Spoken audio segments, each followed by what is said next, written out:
Hi, welcome to part 2 of The Hidden Truth by myself, the Underground Citizen. Firstly, I'd just like to thank everybody for taking the time and watching my first video.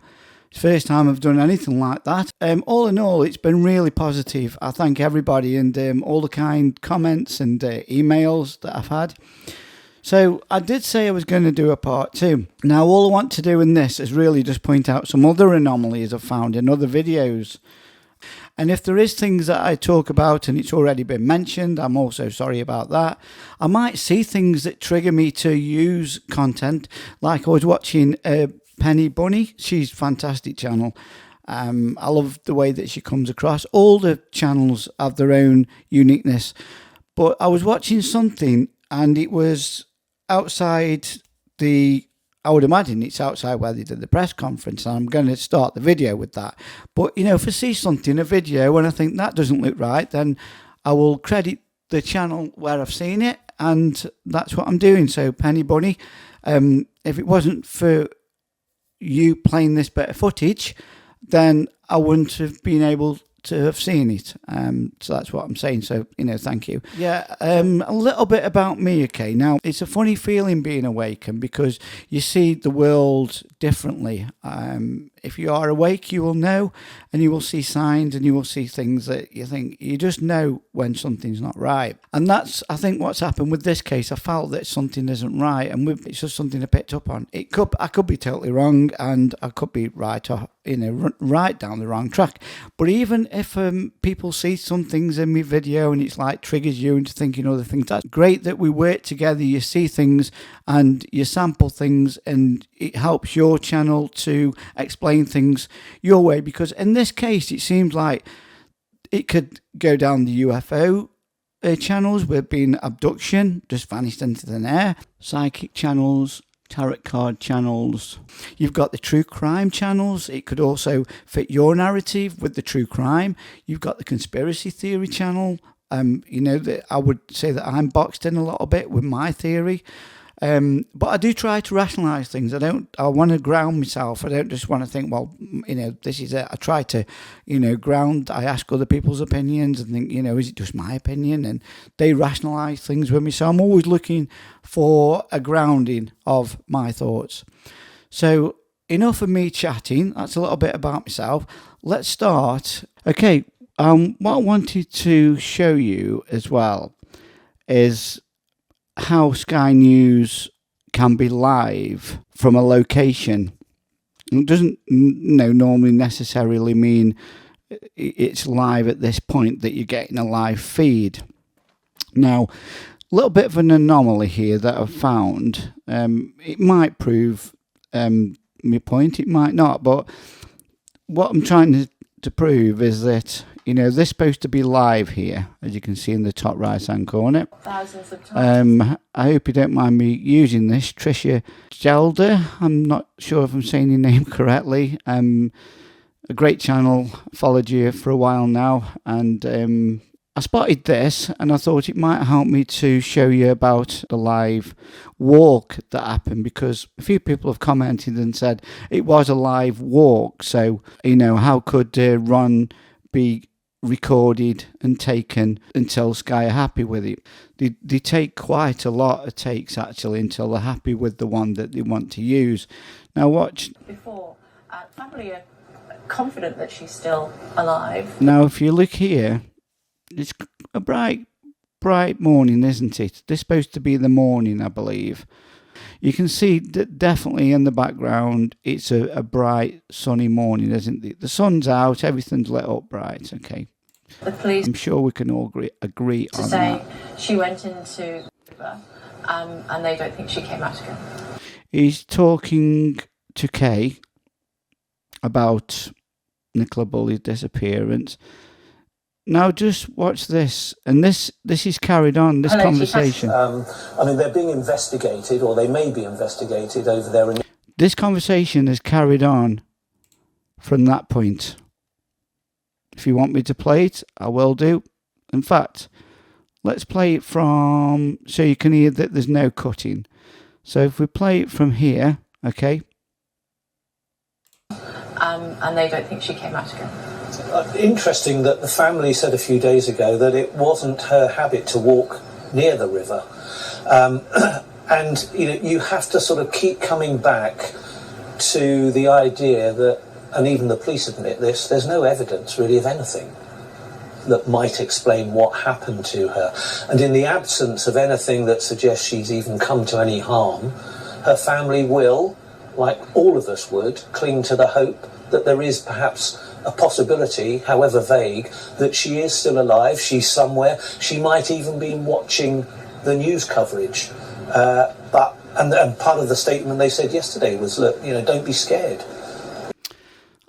She might even be watching the TV, and if you're watching Nicola, don't be scared. So, getting back to my theory, if she is alive and it is, orchestrated and etc., then she may well probably be watching the TV, and they're just saying don't be scared, because it could be she could be in a scary situation. All this is going on, and she's got to be somewhere, and she could be feeling very lonely. I don't know. It's just me and my thoughts. But anyway, so sorry I've interrupted. Come back, come home, we're all waiting for you. Come back, come home, we're all waiting for you. Yep, could well be. At first, I did think that she just walked off and, just had enough. They cling to that hope, and who wouldn't? I mean, they're being investigated, or they may be investigated over their initial contact. And there we have it. It's live. It's now dark, isn't it? It's not as bright as... So we got that. It's gone from that to that. Police and health professionals to the house. It's funny because there's actually no time here as well, is there? No time. Strange how Sky News do that sometimes.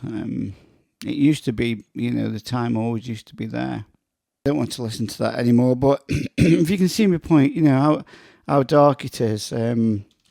Connection with what? I mean, they're having to use studio lighting on the presenters. You can see that, It goes from one extreme to the other. And that's supposed to be live. So getting back to me point that, that Ron could have been filmed a few times, we wouldn't know.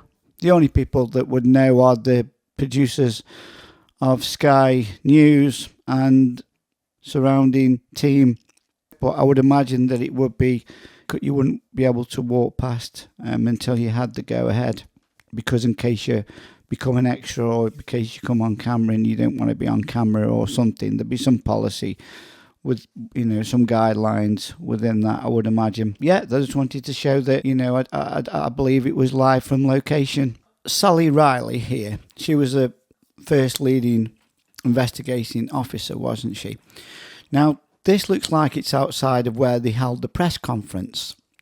Now, I just want to play this and stop it, because obviously for copyright reasons, and I'll just explain some anomalies I've seen. It could be all or nothing, could just be overlooking stuff, but anything I see, I'll put out there and get your thoughts on it. So let's play.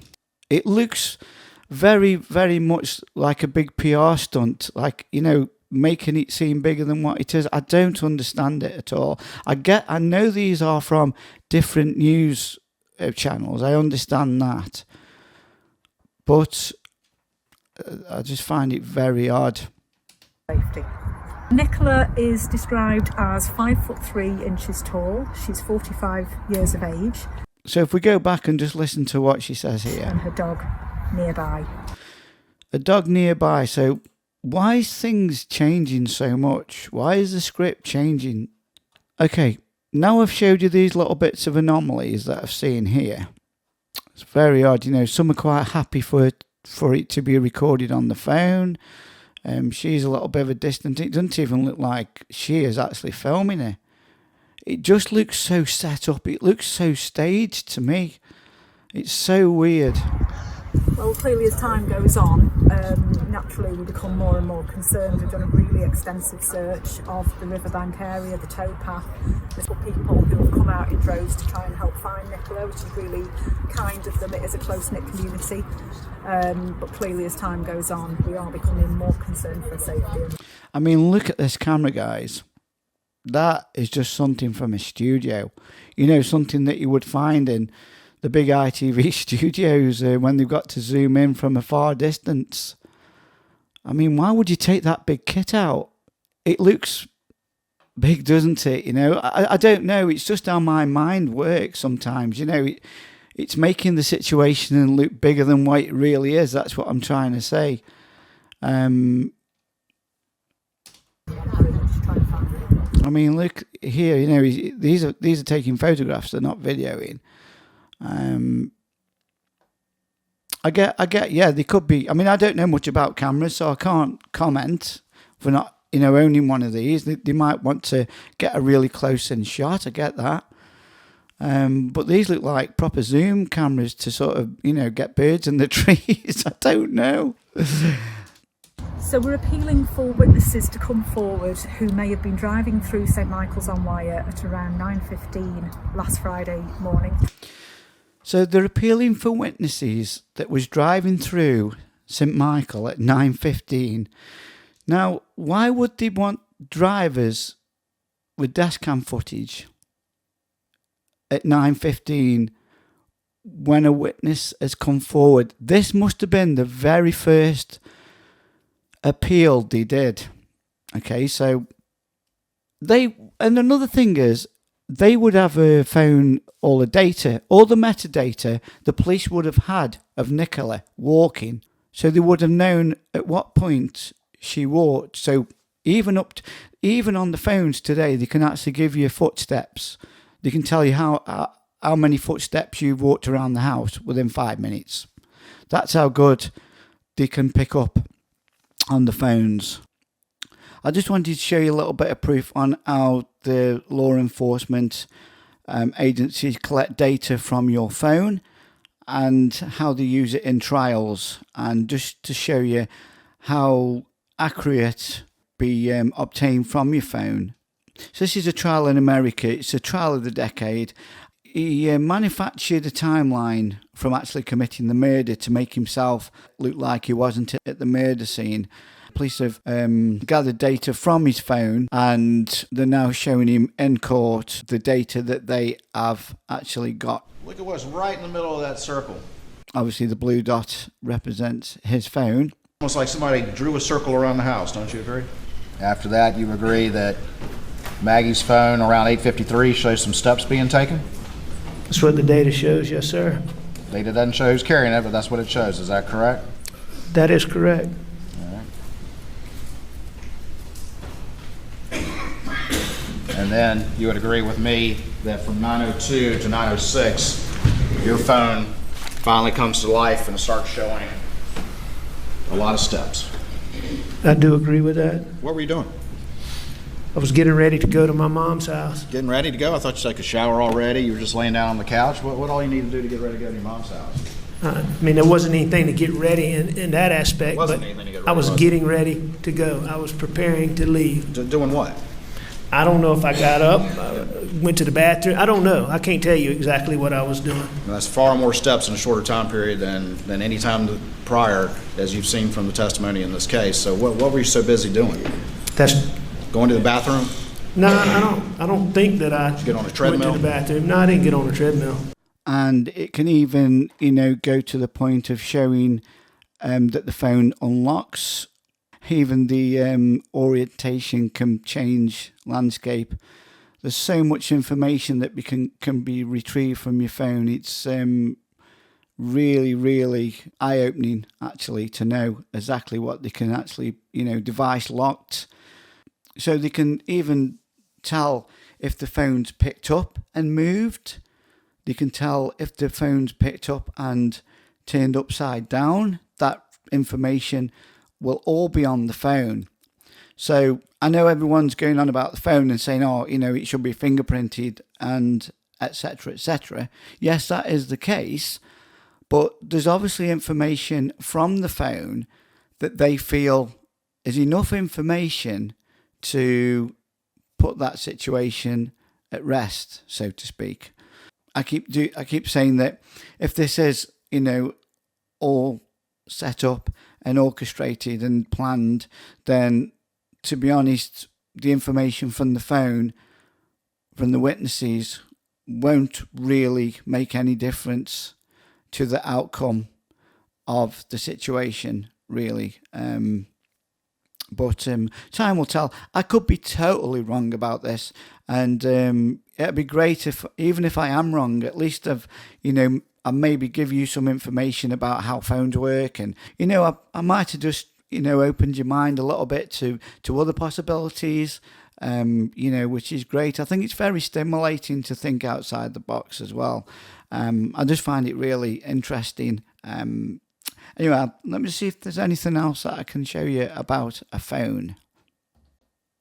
Okay, and the police are showing that the iPhone location data. So every movement of that phone it can track within a perimeter. As soon as the phone starts getting to a certain distance, the next tower will pick it up. I think it picks up every 15 meters, I think. So someone was saying to me, how accurate that is, I do not know. So I've got no source information to prove that. But that would be crazy, wouldn't it? So every 15 meters your phone pings to a new mask. Also from your phone retrievable data, it shows you the battery level and like I said, the screen on and off, video calls that they can retrieve. Again, the iPhone shows 283 steps travelled. Okay, now I've just showed you the way that they can check your phone records for the amount of footsteps that you take, and obviously they can track your phone from location to location. Now, the Alex Murdoch case, which I've been showing you, it's a trial of the century. Amazing trial. If you've not watched it and you're into your crime, you must go and watch it. I'll put some links down below. Now, this gentleman now in the stand, he's actually the person who retrieves the data from the phone. Now, all the phone data from everyone involved within Nicola's timeline and case are retrievable. So that means your Ron, your Penny, your Maria, the dog walkers, the witnesses, Emma, Paul, all these phones data are retrievable. Now, even as well, they can even retrieve deleted phone calls. Now, I was not aware of that. I didn't know that they could find out the phone calls that's been deleted. They found on his call logs his past deleted phone numbers that made them, start looking deeper. So this is something else I think that should be put out there. The fact that everybody's phone can be traced. Just putting that into context, just think about that for a minute, right? All these witnesses and people who have said they've seen Nicola, and when Ron was at the bench, and whoever was at the bench, and all their data will be tracked. So that means what time they were at the bench, what time they were at the caravan park, where they were walking, what time they were walking.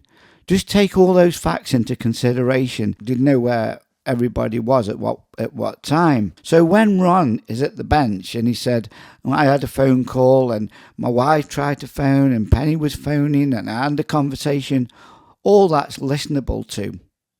And just remember that. I just want to play you this because I find it very interesting. This is how it works in a court. Once I started, I essentially built a digital timeline of all forms of digital evidence that we had during that time frame, and it was kind of a working copy. During that time frame, I compared the call logs from the extraction or from the actual device to the phone logs that I saw in the call detail records provided from Verizon. On the date in question, on June 7th, I only saw 2 FaceTime calls on the phone extraction, and I saw a series of around 73 phone calls on the Verizon call detail record. Good. And what did that tell you when you saw that missing information? It could be a multitude of things. They were either removed by the user or the one responsible for using the device. It could have been a series of things, but I just wanted to make sure that I identified the phone numbers that were in communication during that time frame and the lack of that information on the actual phone. it's nearly impossible, or actually I know of no way to delete any phone calls that you might have made that had processed through the network, or in this case, Verizon. So there's no way for a user to delete records from Verizon, correct? That is correct, yes, sir. Yeah, so the police would have already had Nicola's walking timeline off a phone. They would have known what house, at what time she would have walked.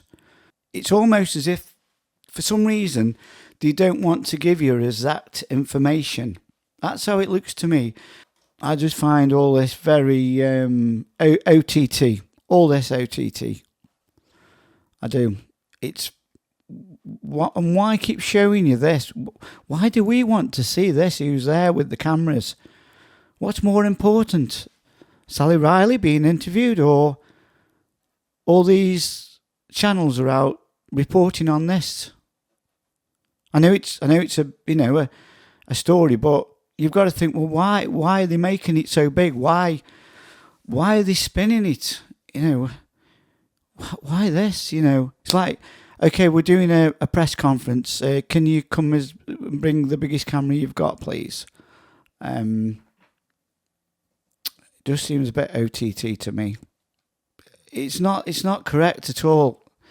The position of Sally there and where the cameras are wouldn't represent that scenery behind her. I'm sorry, but it just wouldn't. So this seems disconnected from this, because the cameras would have to be down here pointing to the fields, but they're not, are they? They're not pointing to the fields. It's very, very odd, I feel. You've got people here with phones, which is, you could easily get... Today, the quality of cameras on your phone is just as good as one of these. The only difference is with one of these, I believe, is the zoom capability for the 4 or 5K. And obviously the technology and everything, it's obviously a lot better, but I could be all wrong. It just looks so... It doesn't look natural at all. I mean, she could be looking at anything. So bizarre. Yeah, so I've just been talking about all the press media gathering with all the equipment, and something came to me, and that is when Paul and Peter Falding were around the river, and there's been plenty of times when he has, how come he hasn't been hounded by the press? I know Emma's been doing interviews, I get that, but looking at all the press cameras that have been around, like I've just been showing you, how come Paul can walk out of his house and not be hounded? He's got some kind of protection going on, Auntie. I think so. So what's all this now about all this information being released about Nicola with the vulnerabilities? They're making a big story out of that, aren't they? And yeah, I mean, I just want to know if all these cameras and press will be around Paul's house and following him about, because they don't seem to be. So it's funny how in one situation the press don't have a lot to do with Paul and they just have Dan Walker to do the interview, and yet all of a sudden this comes out about Nicola's vulnerabilities, and that's a big thing, and the family are distraught by that. And you've got Paul, who's done an interview, and it's either the press and the media are being controlled by whoever that will be, whether it's the police liaison officers who deal with that side of things, so Paul and the family don't have to deal with people knocking on the door, and then the police release this information.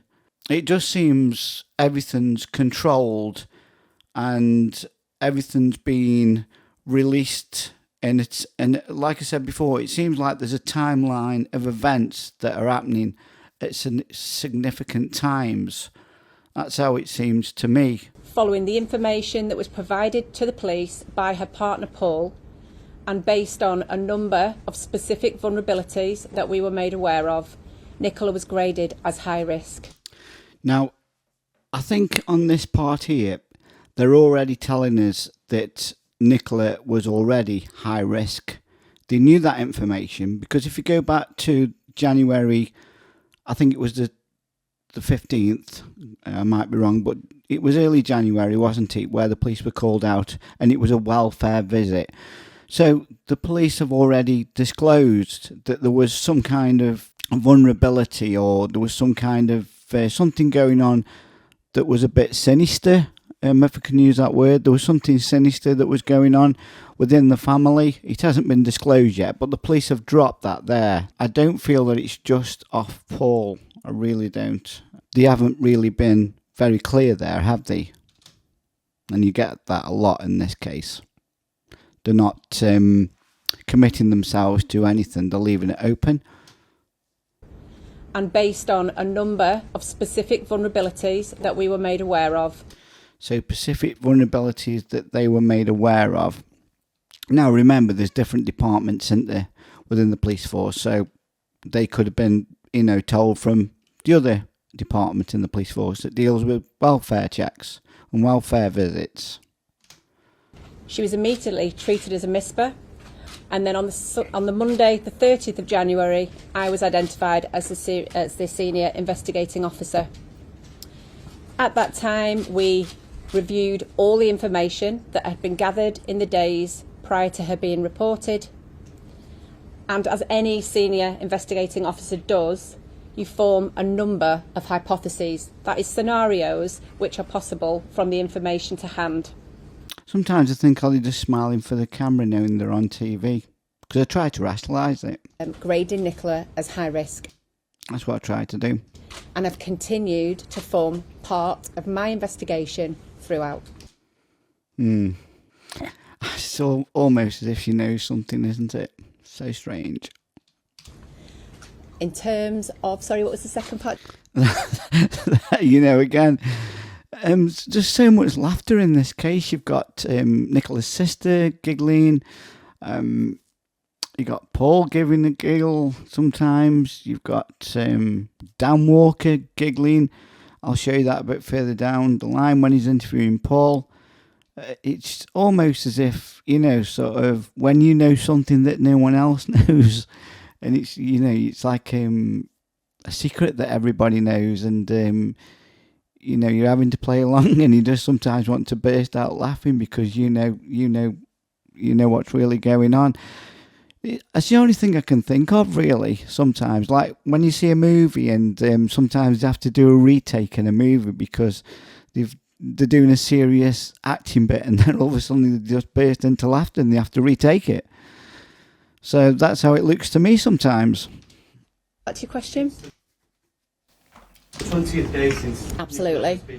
And then they have to go back to being serious. How confident are you and your team that you'll find Nicola Bulley alive? I hope with all my heart that... Why smile? We find Nicola Bulley alive. Why smile? They're not looking that way. They're not looking serious, and that are they? Okay, yeah, there might be a camera and they're trying to smile, but really, would you?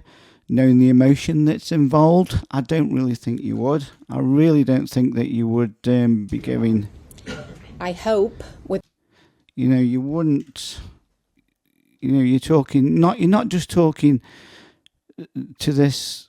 You're not just talking to the Sky reporter, are you? You're talking to the world, and especially Nicola's family and also the two children as well. What's happened to the real journalism? Where's that gone with all the press? That's something I think that people should really be looking at.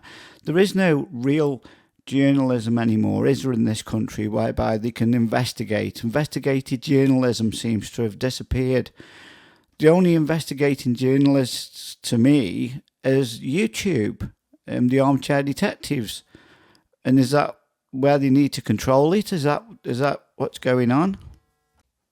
Yeah, so I just wanted to play some clips from the Laura Richards channel. I hope I've said your name there. She's a crime analyst. She's been doing this for many years. She's investigated some really big crimes, and she's worked alongside the police as well. So, she knows her stuff. So I just wanted to play you some clips from the Nicola Bulley segment that she did that I find very interesting, and I can just point out some bits that I find relevant to my theory. So just have a listen and listen to my thoughts. Hey, you lovely lot, and welcome back to Crime Analyst and the Intelligence Cell. Now, there have been a number of significant updates in Nicola Bulley's case, and I do want to talk to you about what those updates are. So I really hope you don't mind me using this, Laura. People like myself do talk out, but I do want to keep the focus on Nicola, and I also want to explain some of the key reasons why these updates are important. So firstly, a body was found on Sunday, the 19th of February, and it did take some time to identify the body, but the body was found on the River Wire about a mile away from where Nicola was last seen. So that's important. Second to that, the police did decide to hold a press conference at Lancashire Police Headquarters, and on Monday, Assistant Chief Constable Peter Lawson and Detective Chief Superintendent Pauline Stables, the head of crime, were both present at that press conference, and they confirmed that the body was that of missing mum of two, Nicola Bulley. Now, that confirmation brings a whole new chapter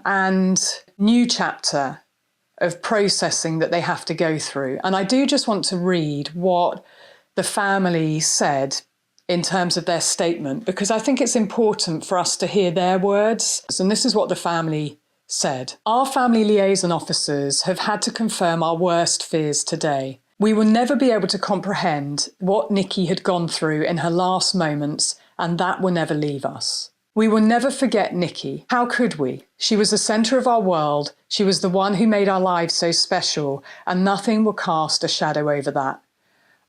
Yeah, I find the next comment important. And it saddens us to think that one day we will have to explain to them, the press and members of the public accused their dad of wrongdoing, misquoted and vilified friends and family. This is absolutely appalling. They have to be held accountable. This cannot happen to another family.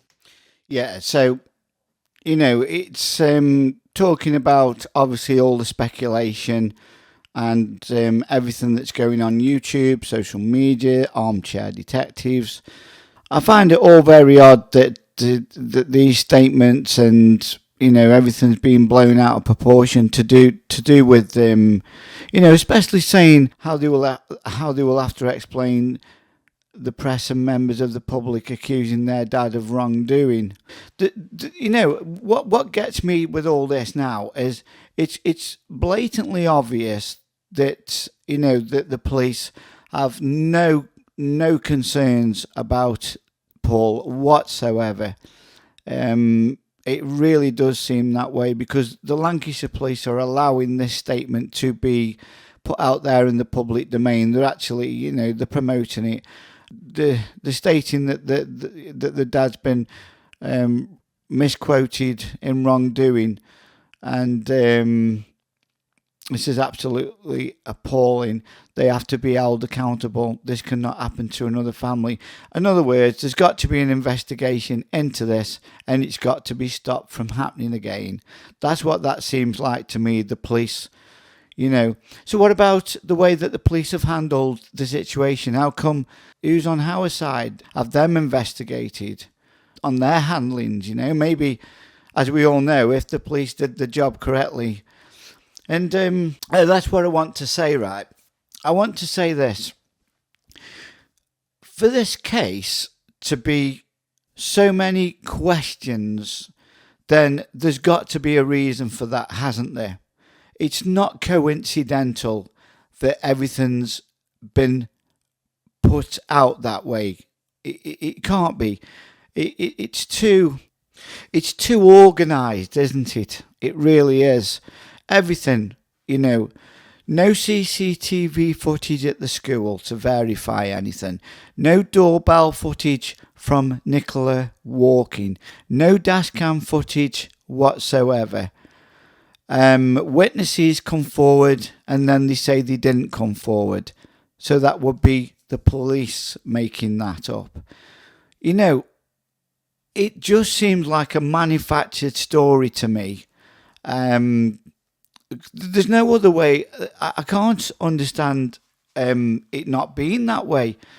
I can't understand it being an actual crime, because in a crime scenario, the police would have to do the job. And even the police officers, the lower tier, the new police officer would feel that there's things not right about it. And other police forces would be also, thinking the same. And I don't know, there's too much protection over this somehow for it. I don't know. So, yeah, I just wanted to say that is a big statement there. That's massively for the police to actually state that in within the press conference of Nicola's body being found, and the family wanted to say that. I just find that's a big red flag to me. We tried last night to take in what we've been told in the day, only to have Sky News and ITV make contact with us directly when we expressly asked for privacy. Now, we've got no proof of that whatsoever, have we? So, again, there's no evidence of that, is there? And they expect you to believe that there's evidence when it suits them. Like that statement, we don't know if Sky News and ITV have been doing that, but they expect us to believe that, don't they? But when we want evidence from the police for them to prove their statements, that's fine. That's fine. You have to accept that, don't we? Again, have taken it upon themselves to run stories about us to sell papers and increase their own profiles. So they would have been running stories from day one. It's okay when they want to be helped to find Nicola. It's okay for the stories and the newspapers to be selling the papers at that point. And then all of a sudden, when it gets released about a vulnerability, then, which really, if you think about it, right, has it really made a difference to this case, right? I know the information's been released about Nicola's vulnerability, but has that altered the timeline of events? Let's just say, if the information wasn't released, let's say Nicola Bulley's sensitive information wasn't released, would she still be alive today? That is a good question, isn't it? They're making out that this information is related to Nicola Bulley being found in the river. Is that what they're saying? That's how it looks to me.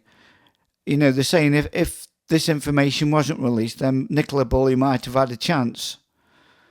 So there's something definitely not right with this. I still don't think there's something right about this. Whether you down the road of this being set up psyop conspiracy theory or whatever, even if it's a true crime, and there has been some foul play, would she still be alive if this information wasn't released? It's shameful they've acted in this way. Leave us alone now. Do the press and other media channels and so-called professionals not know when to stop? These are our lives and our children's lives. To those who genuinely helped and supported us privately, we thank you. Right, so obviously this is where the blackouts come out now. There is definitely a mainstream media news blackout. So they've been asked to leave alone now, do the press and other media channels. Yeah, so they've gone along with that now, haven't they? They've listened to the situation, and it would come from the top, and shut everything down now, which then leaves it for the YouTubers to report on it. They would know that. And is that when they're going to start using it and saying, look, all you YouTubers are still speculating? Is that what they're going to say? That, yeah, the media channels stopped. They respected the wishes, but us YouTubers didn't. So there has to be some kind of protocol that allows them to control that. Is that what's going to happen? The community support in St Michael's, friends, neighbours, strangers, have been nothing short of comforting and heartwarming. Friends, you know who you are. Thank you. Our hearts truly break for others who have missing loved ones. Keep that hope alive. But us YouTubers are strangers, aren't we? We've been trying to help. So do we sit in that bracket as well?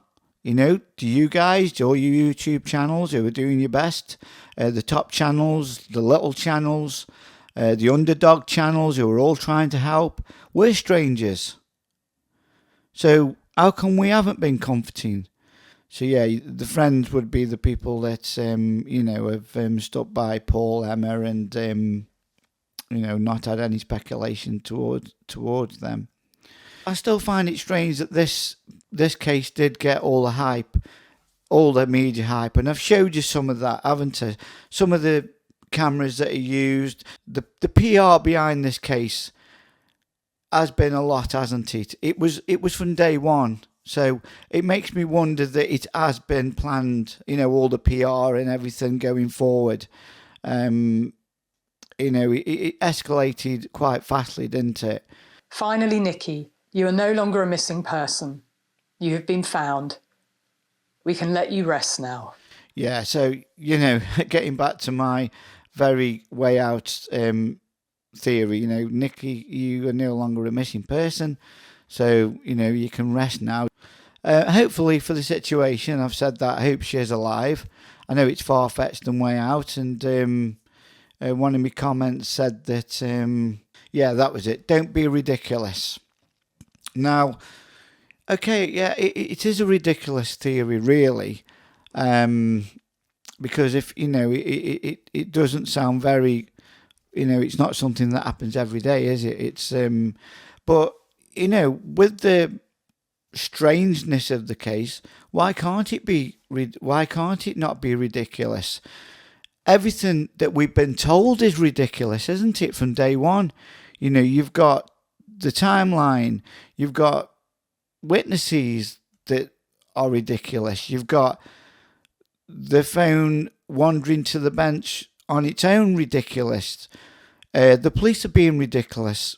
This case is ridiculous. So, yeah, my theory might be ridiculous, but I don't know. I might be completely wrong, but I'm just, going off sort of a little bit of a gut feeling about it and stuff that I'm seeing, things that are triggering me. So, I respect your comments, and I think it's good to have all different sides of the comments. Finally, Nikki, you are no longer a missing person.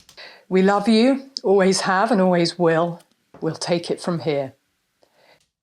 We'll take it from here. We love you, always have, and always will. We'll take it from here. So they're going to take it from here now. For someone who's passed and not here, then... But I know the other side of it as well. You can say things like that. I do see that. Okay, let's just see what else she has to say. And the coroner, Dr. James Adley, has said that he needs more time to continue with his evaluation. So further evaluation is required to understand the cause of death and how Nikki died, and I'm going to come back to that. That is one of the very important processes now that's ongoing. But also there are a number of other investigations that have been launched. And firstly, Ofcom have launched an investigation into ITV and Sky News. Yeah, I was talking about this as well. This is really interesting, this. Why is it just ITV and Sky News?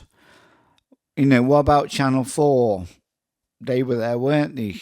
So it's funny how it's just those two, I feel.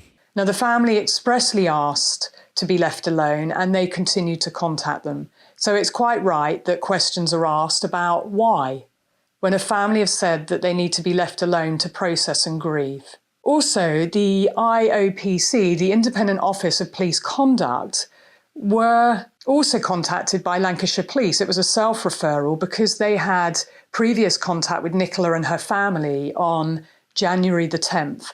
Now, that's important, that previous police contact, and they will be investigating as to were the right things done. So a police officer did attend the address, did have an interaction with Nicola, and it was a welfare check. So what was done at that time, that's important. Now, I would find that more intrusive and abrasive. I'd find that a bigger situation than releasing some details about Nikki was the check on the 10th of January. Now, they've kept that back, haven't they? They haven't released that information. So it's strange that, isn't it, that hasn't been mentioned.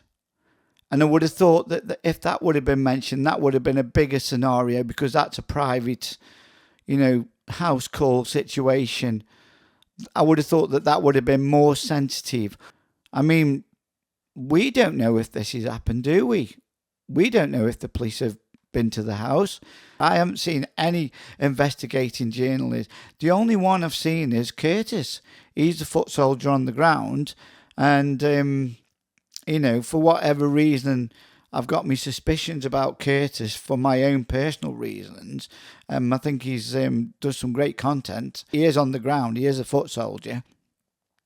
So I would have thought that this would have been a bigger story if this would have been released than just a few words about being menopausal and maybe having some issues with that, being an alcoholic. And the police did say that it was Paul that told them.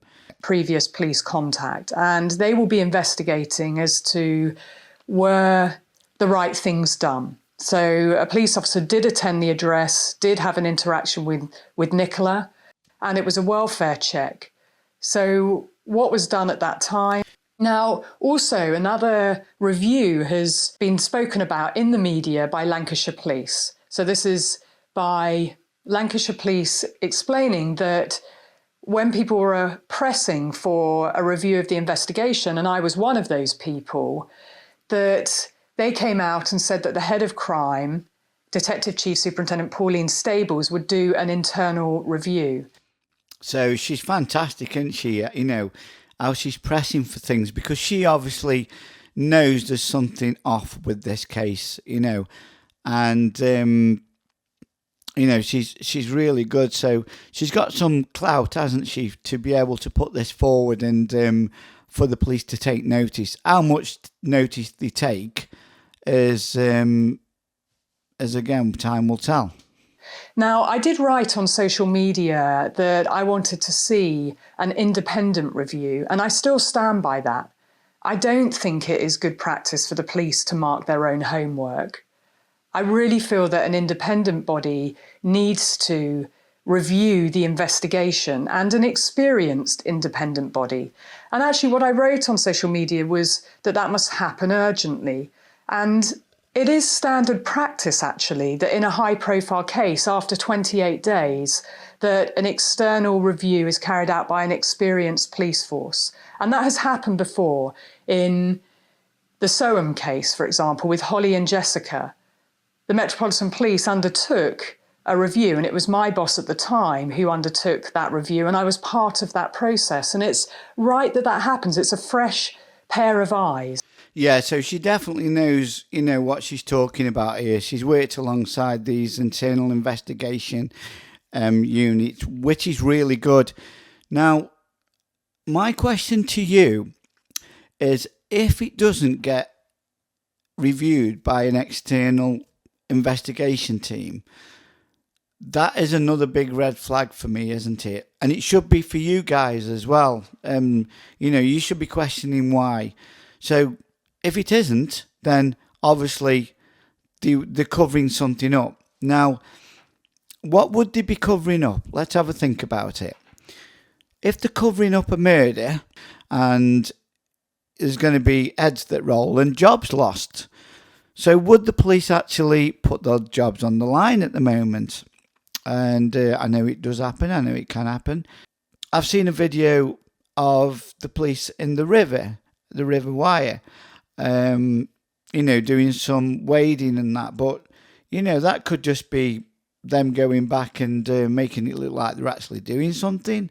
Yeah, there's been a lot of channels talking about they're looking for evidence. There's been channels saying that, they're checking the facts. I just wanted to play a bit of Michelle After Dark. She studies cases and she would have seen this scenario. She knows all about coroner reports and investigations. So I just wanted to play this because she's got a different take on it. It's not a great deal to see, that's why. And isn't it understandable? I hope you don't mind me using this, Michelle. That they're going to go there as part of their preparation for the inquest. So yeah, she's saying that this is part of the normal protocol for an inquest. I don't know much about it. I don't know anything about the coroner's report or how they investigate. So this is interesting for me because she seems to know about it. Do you not understand how police investigations work? When the coroner opened the inquest into the death of Nicola Bulley on the 22nd of February, that's when the coroner's investigation begins. So the police are going to be busy preparing reports about what they did during the investigation when Nicola was missing, and they're going to have to appear as witnesses at the inquest. And part of that investigation is going to be, where did Nicola fall in? And can she pass the weir? So, did she fall in downstream of the weir? Or, as I expect, did she fall in upstream of the weir? So, of course, they are going to investigate the weir. Now, the question that I have in regards to this video that's come out and the questions around it is, surely Peter Falding and the police will have as much detail of the river already, and whatever information that after gaining from this exercise that's happening here would already have been covered previously, I would imagine. I mean, Peter Falding has got so much detailed information on his sonar equipment. And we got a really specialist bit of kit, high frequency side scan sonar, which we've got a very high hit rate. I was the first to bring it into the UK in 1999 and sort of pioneered the use of it over here. So I can find anything with that. And if Nicola is here, I'm happy that we will find her if she is in the river. What's your search plan? Obviously, Lancashire Police, we're working closely with them. So we're going to be coming down from the weir and we're going down towards the estuary. There's a fair stretch of river, and we'll be looking at the bottom. I mean, it is deep in places, it's shallow in places, so it's not so much of a challenge, it's more of a slower process. Normally we can cover about 10 miles of river a day with a sonar, but this is quite a windy river, but it's not that wide, it's not that fast moving, so it should be quite straightforward. Do you worry that if that's a bit of a long stretch to go to the sea, knowing from my experience, normally drowning victims go in and they're normally within 200 or 300 metres or very near where they went in. So I don't think she would have gone a long way. The river is not in flood from the first time I've seen it today. If we had storms and there was lots of flood water, then I would expect in the high flow for a body to get carried. But once a drowning victim goes to the bottom, they tend to stay on the bottom for 7 or 8 days, and they sort of just move slowly along the bottom. But that, again, if it's flooded, that's different, but it's not. Do you believe that she is in the river? I think you might have cast some doubt on that. Well, I think the police, they're doing the right thing. The clear evidence is the phone was by the river, the dog harness was by the river. So I think that's their only clue at the moment. And he says it's all been recorded, and he can even prove that Nicola didn't even enter the river at the bench point. So surely that would be used in the coroner's reported detail. So absolutely, Simon. I mean, Dan, sorry. The police have been searching this river for 3 weeks with divers, with side scan sonar, the same equipment as we had, and river search teams plus dogs. And Nicola has not been found. We searched that part of the river, the lower part of the river, for just 4 hours. And I can categorically say that from our sonar footage, which I've since reviewed, Nicola was not laying on the riverbed. And I've got a crystal clear image of the actual riverbed. So we ran the sonar down on day one, down about 2 or 3 miles down that river, and we never saw no sign of Nicola, as did the police for the last 3 weeks with their sonar device either. We searched upstream where the bench was, where I actually said there's no way she'd gone in the river at this point by the bench. It's too shallow and she wouldn't have drowned at that point, and she would not have got washed under the weir. And I can say that and I'm happy to do a test at any time to prove that she couldn't have gone in at that point. Because we couldn't actually get the boat in to get the sonar over yesterday, so it's quite shallow, so we need to put the team in to look at that area, and then we want to sonar the first sort of stretch of the river just going down, just to confirm nothing's there, and then I'm happy with this area. It's totally clear. The police in the police press conference, they emphasise that they're pretty convinced that Nicola did fall into the water. You don't necessarily go along with that. Can you say why? My opinion here is that if Nicola had gone in at that bench, and with all my experience of dealing with drowning victims every year, she would have gone to the bottom or drifted maybe a couple of metres and gone to the bottom. The police divers, who are very professional, thoroughly searched this river that day, this stretch of river, all the way down there with a police dive team, and she wasn't there. The current, there's hardly any current here, and in my experience, they don't move very far. Bodies do not move that far for that time, and it's been dive searched twice, and we've searched this stretch of river, and she's clearly not in this part. Is it feasible that the body could have drifted 15 kilometres to Morecambe Bay? No, not with this not on this tidal river. In my experience, I mean, things tend to get washed in and washed out, but there's so many bends and snag hazards. It's very shallow down there as well. As the tide goes out, it hits the stones. We had a boat grounded the other day. There's nowhere to go. Right. And what is the visibility like when you're with the sonar and underwater? How far can your sonar see? The sonar is crystal clear. I mean, I can see every rock on the bottom, every stone, stick. It's the best you can buy, and I can sort of give a guarantee that there's nothing in this part from the bench down to the weir, and hand on heart there. Right. And have you spoken to Nicola's partner Paul today or last night? I'm meeting up with Paul later, hopefully, and catching them. I do speak to them most days, which is really important. They are, they're wondering where Nicola is. She was a very happy girl. She was a creature of habit. She was a very happy girl. She was a creature of habit. With regards to their handling of the messaging, the information they put out to the public through press conferences and the like, that fell way short of what I would have expected. It was clumsy, it was clunky at times, it was inaccurate at other times, and of course it led to an absolute storm when they revealed that Nicola Bulley had alcohol issues connected to the perimenopause. She was a very happy girl. She was a creature of habit. She was a very happy girl. She was a creature of habit. And then we had the Home Secretary and no less than the Prime Minister expressing their concerns, and the Information Commissioner weighing in. So all of that at some point in the future will be subject to some very close scrutiny, I'm sure. And all the statistics would be already on paper, I would imagine. So is this just another way of spinning the story? You're going to find, I think, and I've said this before, drip-fed information to keep the story alive within the social media. There's a blackout within the press. The only other outlet of information is YouTube. Okay, I just got some footage to show you from the river search that came out a few weeks ago. It was 4th of April, I believe, that Maria Suarez, I hope I've said your name correct there, Maria. I did contact Maria, and I asked if I could use the footage, I just wanted, to get clearance to make sure it was okay. And I also asked her if I could get her on and do some questions about it. And she kindly replied back and said she felt that she answered the questions that needed to be answered. She said everything with Armchair Detective Blue. So, that was very nice of her. I thought it was very kind of her to email me back. I wasn't sure if I was going to get an email back or not, especially with all the attention that she got of late. She sounds like a very nice person.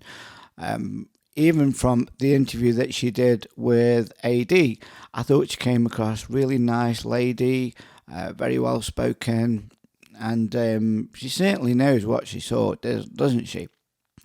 But with Maria not being able to answer the questions, what I thought about doing is I'm going to go through the interview that Armchair Detective does, and I will stop it and I have some questions to just put out there, just some of my thoughts. Again, could just be me overthinking things, but I do try to rationalise things and, try to... I question everything, really. Okay, this is the beginning of the interview with Maria Soares. And like I say, I'm just going to stop it and pause it. And for fair use and copyright purposes, just do a little bit of a talk in between. Say well done for catching that footage yesterday. I bet you're gutted you didn't catch them like floating on their backs over the weir, aren't you? Oh, I saw it. I saw them do it. But actually, there was a little bit of information that I'd left out. And then we saw a plainclothes detective, I guess, on the bank. But he was just kind of stood there for a little bit, like a few feet away from us. He didn't just carry on walking past. He just kind of stood there. Out of nowhere, these divers came along, and then we saw a plainclothes detective, I guess. Okay, so out of nowhere, these divers came along. So at what point did the divers come along? Because I haven't seen any divers on the film. I've seen what look like police officers walking in the water. They don't look like they've got any equipment to me. They haven't got any metal detecting equipment, so they, don't look like they're looking for anything. They haven't got any underwater camera equipment. They haven't got any sonar equipment. So they're walking, and okay, we all know that they're just walking in there. Okay, did you not start filming, Maria, because you felt awkward because of the detective being there and you didn't want to get your camera out? And did that make you feel a bit nervous about filming at that point? That's it. They could be playing the long game. They could be. See what comes up. Yeah, they could be playing the long game. Well, if that's the case, then surely the culprits would be investigated. I don't think the police would allow that to happen, as in they would make sure that they would be questioned, and I would imagine that they would be bailed on suspicion of whatever, because just in case they leave the country or whatever. I don't know. Please let me know in the comments. Sometimes they haven't got that proof, like these police, they have people above them and they say, I want to arrest X. And they say, what have you got? And you go, I've got this. They say, nope, you need more. Yes. But usually in that scenario, isn't that person arrested and questioned and bailed? I'm just putting it out there. I don't know. Not enough. Okay. It's not enough.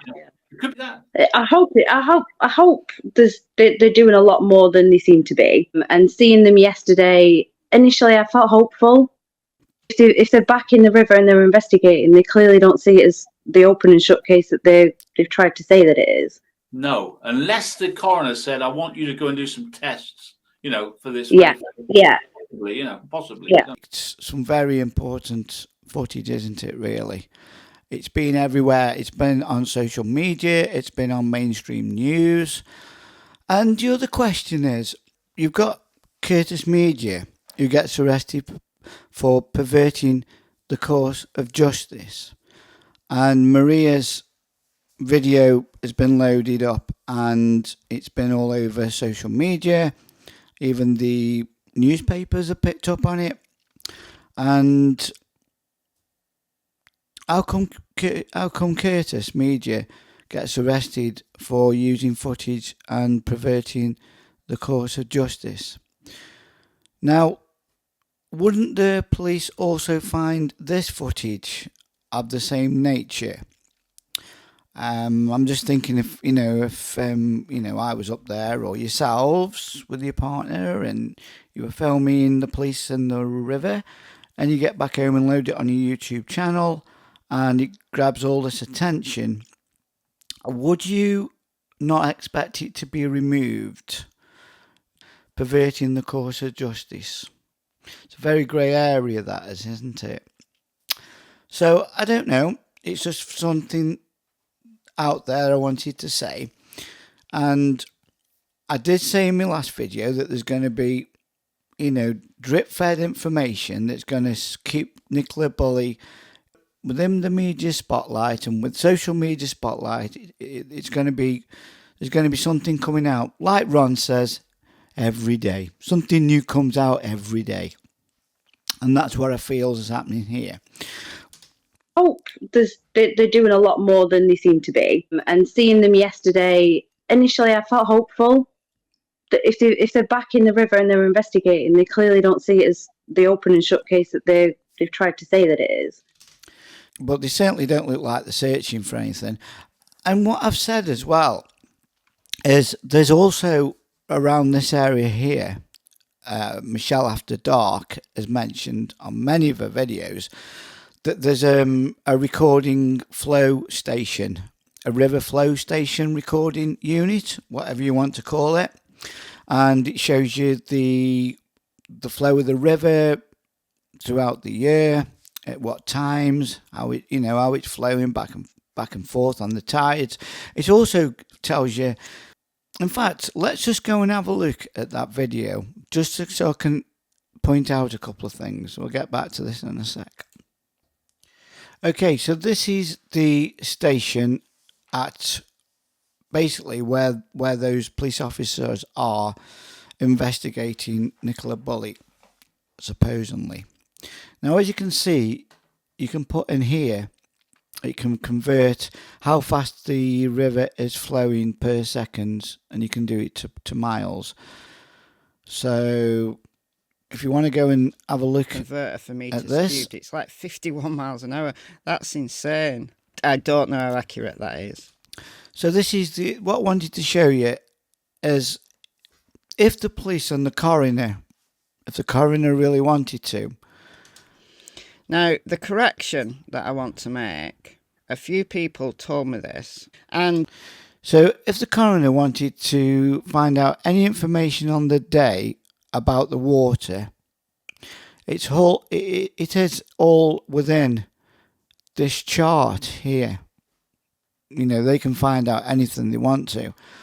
And I can imagine as well, and I don't know why anybody hasn't thought about this, with a good piece of software, good computer piece of software, surely somebody could design, or even if there hasn't been one designed already, if you put this stats into a computer program and it simulated the river, and you put Nicola's BMI into the stats as well, I'm sure the computer would generate a time and place of where the body would be. Surely by now, with all the data from, there's been some fantastic research done. If you go to Vinyl Eddie Breaks, he's got somebody on his channel, and she's talking about how she investigated how bodies move in the river. And it's what she's done for many years, and she can tell you from what point when the body is found, from where the body would enter the river by the river flowing. So if she can do that, surely there's computer software now that you could input that data and it would tell you where Nicola would have been and at what point with the flow chart that's here. With this flow chart here, the police could get any information they'd want. So why would the police? And it was relating to the long-term data that So why would the police? Let me just show you. You know that this is from that particular area, and you know you can pick what day you want. It just shows you how high the river is at what point of time when the tide comes in and out. It's, you know, that's the current river level, and it would tell you on the day Nicola went missing the level it would have been at what time. This information is so accurate. The police wouldn't certainly want to go walking in the river and doing experiments in my eye, because all the information is here the coroner could use. If anyone can tell me any different, please let me know. And it's just something I wanted to mention. It just seems really odd that the police are, you know, walking in the river here when there's a station with all the information and stats. And you've got Peter Falding's as well. Is it Falding's information from him doing the river search with all his sonar equipment? I'm sure all that data's been recorded. So this is where my question started to arise. Why were these police in the river when the data's already available to be looked at? And, you know, Maria, bless her, she was there, luckily enough, to film it. So let's just get back and listen to the interview. Unless the coroner said, I want you to go and do some tests, you know, for this. Yeah, yeah. So like I say, yeah, everyone's thinking about doing tests, searching for things. Well, in my eyes, all the information's available on chart. Okay, they might be just doing some real live testing of the water. To what end, I don't know. Looking for something, there's no equipment being used. I can't see any diver masks. So, Maria, did those divers come and go? Or did you just get confused thinking these were the divers? That's something I'd like to know. You know, possibly. Yeah, quite big rocks. And that slope is much steeper than I thought it would be. So I can kind of see how somebody might fall and possibly hit their head. But even if that happened, she would sink under the water. It's not very fast flowing and it's very shallow. She would have been found on. So there you are. There's somebody who's actually been to the place, and you know, who's logically thinking and telling you there exact everything. This is another thing as well.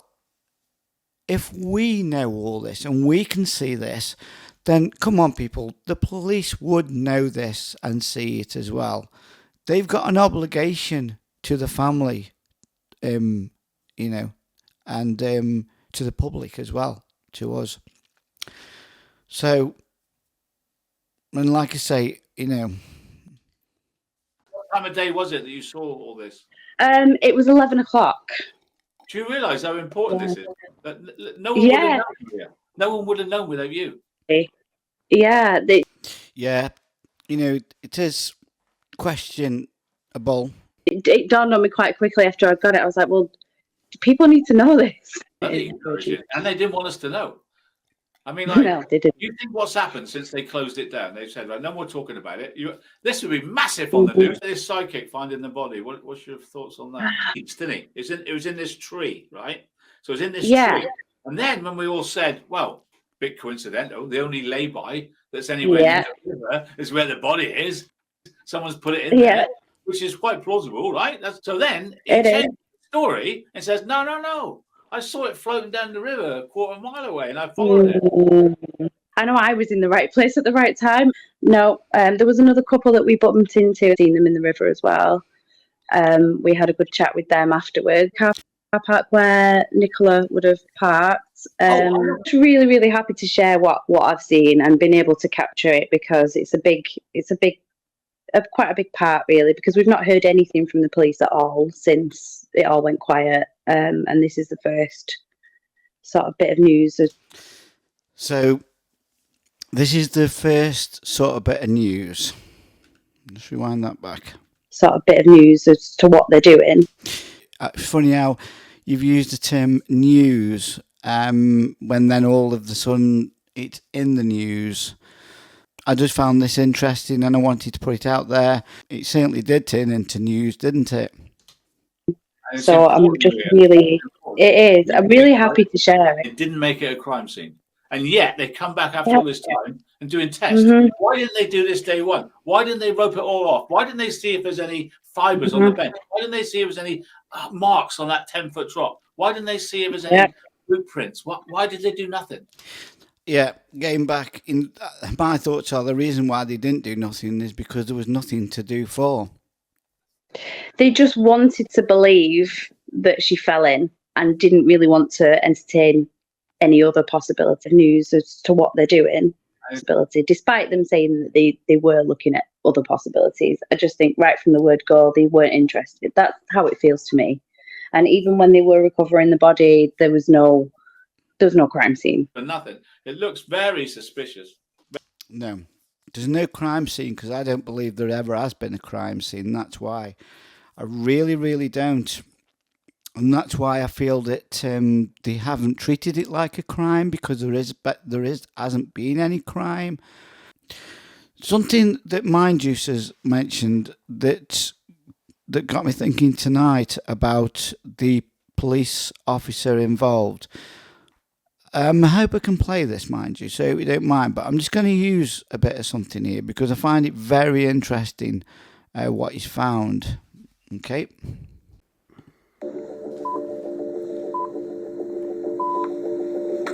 My name's Rebecca Smith. I am a Detective Chief Inspector with Lancashire Constabulary.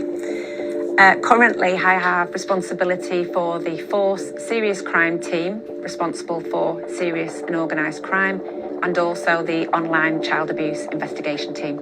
So I have two completely different departments. So the first, OCATE, which is our Online Child Abuse Investigation Team. On the other hand, the Serious Crime Team oversees the force response to the investigation of serious organised crime. So this is a covert department of highly specialised officers with a variety of different specialisms. I've just had a look at what a covert operation is on Google. I've Googled it, and there's a few interesting posts or articles. A covert operation or undercover operation is a military or police operation involving a covert agent or troops acting under an assumed cover to conceal the identity of the party responsible. I'm not very good at reading, but let's just have a look at something else. A covert operation. It's like I say, it's very, very military, very close to the government. And let's have a look what this is. Covert operation. A covert operation or undercover operation is a military or police operation involving a covert agent or troops. We've just been over that. So, yeah. An operation planned and executed as to conceal the identity of or permit plausible denial by the sponsor. It's all very interesting stuff, isn't it? I just find all this very interesting. Undercover operation. Is the whole thing a covert operation? Similar to a PSYOP. I say PSYOP, but now that the word covert has been brought into the mix by the police themselves, is it something bigger? Maybe. You know, I do say a new law, which it could be. I'm not saying it is. You know, I'm just thinking outside the box a little bit different than, you know, a murder or if she has took her own life.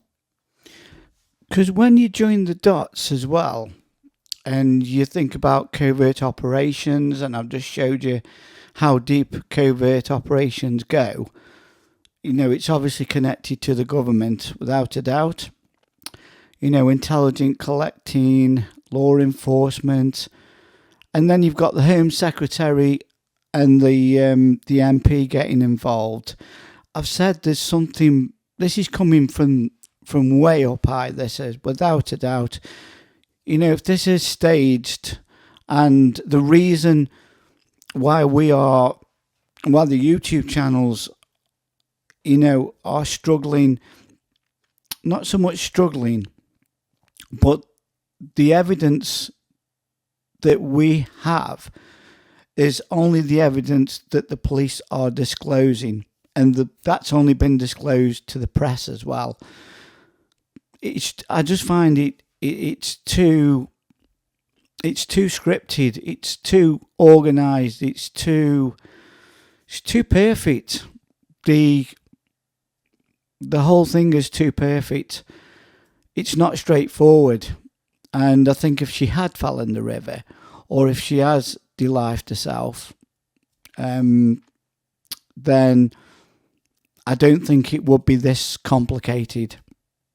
It's too complicated. There's not enough evidence. I think everything that we have been given has been planted, and I think it's been leaked as well, and I think it's all part of the covert operation. They've said it themselves. So, you know, PSYOP, covert operation, to me, it's side by side. It really is. I mean, I could all be totally wrong. You know, I totally could be. And I've said that from day one. But looking at all the evidence that we have, and all the evidence is pointing, if it is a murder, it's obvious it's going to be Paul. It's obvious. Now, the police would see that. Surely they would. I mean, we're talking about higher intelligence police officers here dealing with this. And like I say, would they really risk their job? And other police forces would be all over it. And it's too obvious for it to be a mistake. If we can see it, and you YouTubers can see it, and we're proving the anomalies by the CCTV footage, by things that are coming out, we're proving that that is incorrect, and we can see anomalies, and we can see, you know, you've got channels that are proving without reasonable doubt that it's Paul, and it points to Paul, and yet the police are protecting Paul, you know. And where are all the cameras outside Paul's house? Day 1, day 2, day 3. It's a major story. Why aren't they, you know, parked outside the house, waiting for him to come out the house and talking to him? Emma's in the limelight, isn't she? That, you know, she's there. She's, you know, she's all over it.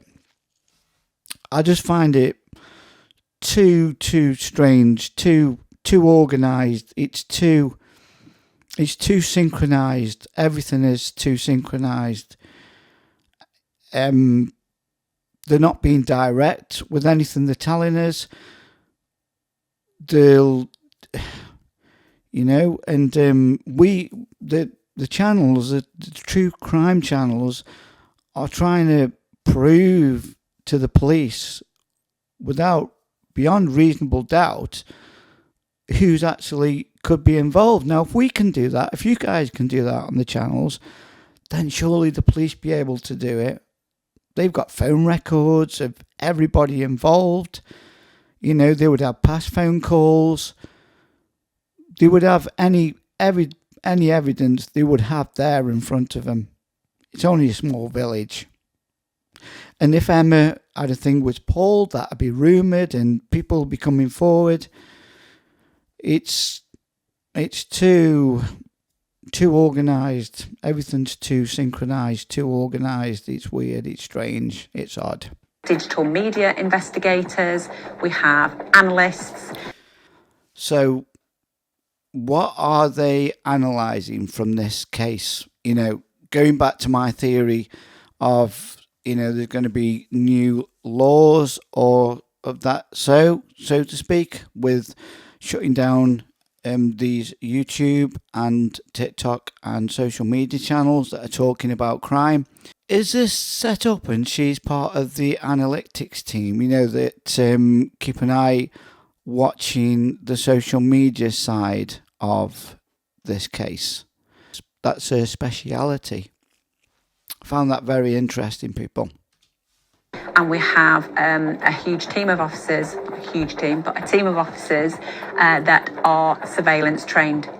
So on a day-to-day basis, they deal with a variety of different offences, but are absolutely the high end of serious crime across the force. I've worked in the police now for 26 years. Remember, this is 2020. I'm sure of it. And I've been a detective for the last 20 years. I've worked in a variety of departments, whether that be the mainstream CID offices, where the day-to-day business that you're dealing with is reactive, so you're reacting to the calls from the public and dealing with incidents such as rapes, serious offences, burglaries and robberies. So she's already been on cases where she takes the public's interest at heart, and any theories or any communication from the public, that's been her job. So okay, that's fits with Nicola Bulley case. I've also worked on the Force Major Investigation team, where you investigate homicides, but my passion really is for the area that I am in at the moment, which is covert policing. Covert policing. This is a specialist area which enables you to gain knowledge and experience of some really high-end tactics that aren't visible to the eye, that the public wouldn't see. It all happens in secret, if you will, and we get some really good opportunities to go on training courses and get experience that you wouldn't ordinarily get. Listen to how Paul, in the interview on Channel 5, expresses his emotions in response to how he's doing with things as of late. What he uses to describe his experience. It's hard to... Now, I found this very interesting when I heard it, because I've watched the Paul interview a few times, and there's stuff that I could take off there all day and talk about. And but there's certain things that stick out in my mind and things that I'd like to touch base on, and this was one of them, actually. As of late. What he uses to describe his experience. It's hard to imagine what you're going through. Can you even put it into words for us, the sort of emotions that you're feeling at the moment? Anger, utter frustration, confusion, disbelief, surrealism. Nothing feels real. I was going to ask you that. What feels like you're living someone else's life, or how's it feel? It just doesn't feel real. You ever seen the Truman Show? It doesn't feel real. And have you ever seen the Truman Show? I just found it such an odd thing to say. You've lost your partner, and the words that is quoted there, it's just like a dictionary of words. I do think that Paul has been acting the part. I really, really do. And he's got everybody believing the story. And I think he's done a good job. I think the true crime channels picked up on Paul straight away, and that's what they wanted. I think that was their, goal to, that was Paul's job, basically, in this story. It's hard to imagine what you're going through. Can you even put it into words for us, the sort of emotions that you're feeling at the moment? Anger. So where would the anger be coming from? Now, when I first saw it, I thought it could be from the police, the way that they're handling it, anger towards the police. The thing is with this case, again, and I'll say, there's nothing that directs it to be specific as a specific. I say that word wrong sometimes, but there's nothing to be specific about anything. It's just words that can be related to anything. There's unrelated statements Very clever, really, I think. Very clever. Utter frustration. Frustration, again, is that through the police, the way that they're doing the job? He doesn't say. Confusion. Confusion. From what? From not being able to find Nikki? Disbelief. Disbelief from what? From the police's theory? Surrealism. Surrealism. Not real. You know, these words, it's odd. Nothing feels real. That's a big one for me. Nothing feels real. Yeah, you could use that term, couldn't you? But it's just the way that he's come out with all these words. Very synchronized, very thought of, very pre-planned, doesn't seem natural. His mannerisms don't seem natural, and I think everyone's picking up on that. But then if you're acting the part, then these are the points that you would have to enlighten to make your character real. I was going to ask you that. What feels like you're living someone else's life? Feel like you're living somebody else's life. Now, obviously this would be scripted and pre-planned, so you know you've got to remember that. But a lot of people would be picking up on thinking this is kind of live, and you know it's in the moment. So you know, I see his reaction. How's it feel? It just doesn't feel real. You ever seen the Truman Show? Have you ever seen the Truman Show? But something else that I really want to know is why, and I think this is something that everybody in this area should want to know, how come this was not fenced off? If it's so dangerous that someone can fall in there, you know, you got your little children, you've got your elderlies, you know, if it's a snowy, icy day, why has it not been a public safety issue? They've never felt it to be a public safety issue before, have they? So, I don't know. It's just odd. They mustn't think it's too dangerous. That's all I'm saying there. The statement reflects the way that the family, their community, and a small police force. Okay, that's something else as well. The funeral. I found that. I mean, obviously, it's up to them how they have the funeral. But at first, they wanted the community to get involved, and a lot of people would have got close to Nicola over the weeks, and would have found it comforting to go to the funeral. But the funeral was all closed down. It was closed off. So the people that would find comfort in a funeral, that probably really felt close to Nicola, were being on the ground and looking for her, the community. They didn't have an opportunity to say goodbye to Nicola at the funeral. I find that, I don't know, I find that a little bit selfish. I understand it's their way and everything, but I'm sure normally there's a bit of didn't they have a candle do or something? But yeah, there was no fly zone, there was no drones, they had their own security, everything. I found that really, really bizarre. What made it so special that they needed it closed doors? Why have a closed door funeral? Why not have a public funeral and then a private funeral or something like that? Or did they? I don't know. If anyone knows, please comment below. Just have a listen to a bit more of this. Have found themselves at the centre of an extraordinary set of events over the last 3 weeks. Extraordinary set of events. I love how they use this terminology as well. I don't know. They're still, creating it. I don't know. It's all very, very odd. There are many questions that will have to be answered. So who's going to answer the questions, I wonder? For now, the family have asked to be left alone in their grief, saying that Nicola Bulley is no longer a missing person. You have been found, they said. Yeah, I found that a bit odd statement as well. You're no longer a missing person, you've been found. Yeah, I understand it could mean that she's not missing, and we've now got closure. Nicola, you've got closure. I find some of the wording and some of the details in the wording for this case very odd. It's not natural somehow. It really isn't.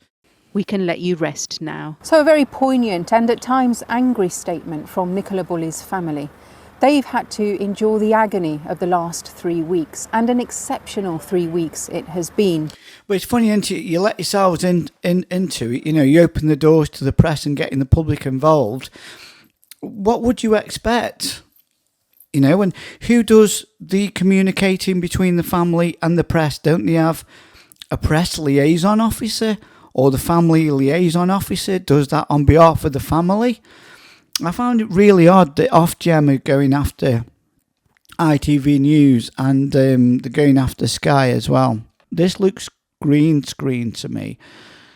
At first I thought it was because it's coming off Armchair Detective's channel, and this channel is on a really slow internet speed, and the frames per second were really slow. If you know about frames per second, you'll understand that the faster the frames per second, the quicker everything moves.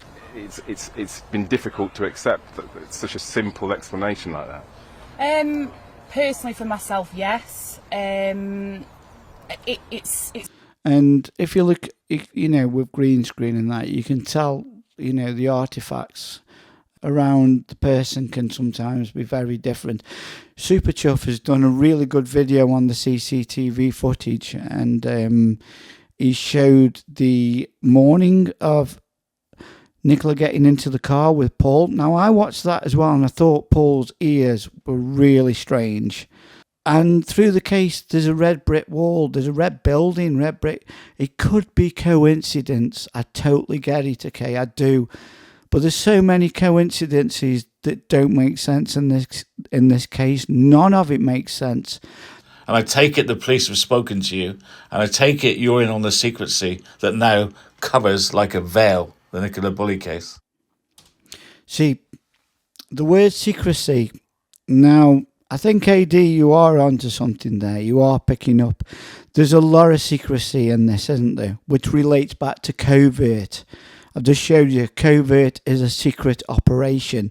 A PSYOP is a secret operation. I've showed you how you can get crisis actors that will be involved in a secret operation. It just seems a big secret operation to me. Now, whether they're gathering data and they're seeing, maybe they're gathering intelligence data from this case somewhere or somehow. For what reason or to what end, I do not know. But, you know, thinking sort of the motive, that's what I'm getting to here, the motive. If someone's killed Nicola, there's got to be a motive. Now, with Paul, I understand it could be about money, it could be about his business is failing, and, you know, he has a lot to gain from it. Okay? So I understand there's a motive there. There's also a motive as if someone, let's say, the business they're in, you know, Nicola came across some information, and the information was sensitive, and maybe Nicola was kidnapped and held at ransom, you know, then that would tie in with a covert operation because it's sensitive, intelligent information. They aren't going to disclose to us that maybe Nicola has been kidnapped because of the sensitivity about it. It could be a terrorist attack. It could be another country that's kidnapped Nicola and held her to ransom and said, look, you know, if you don't disclose some information, then expect the worst to happen to Nicola. That sounds more plausible to me than Paul murdering Nicola. It really does. There's something definitely going on with this case, and I don't think it's as straightforward as it being someone like Paul. I think it runs deeper, a lot deeper than that. I really do, especially with the intelligent officers that are involved in this.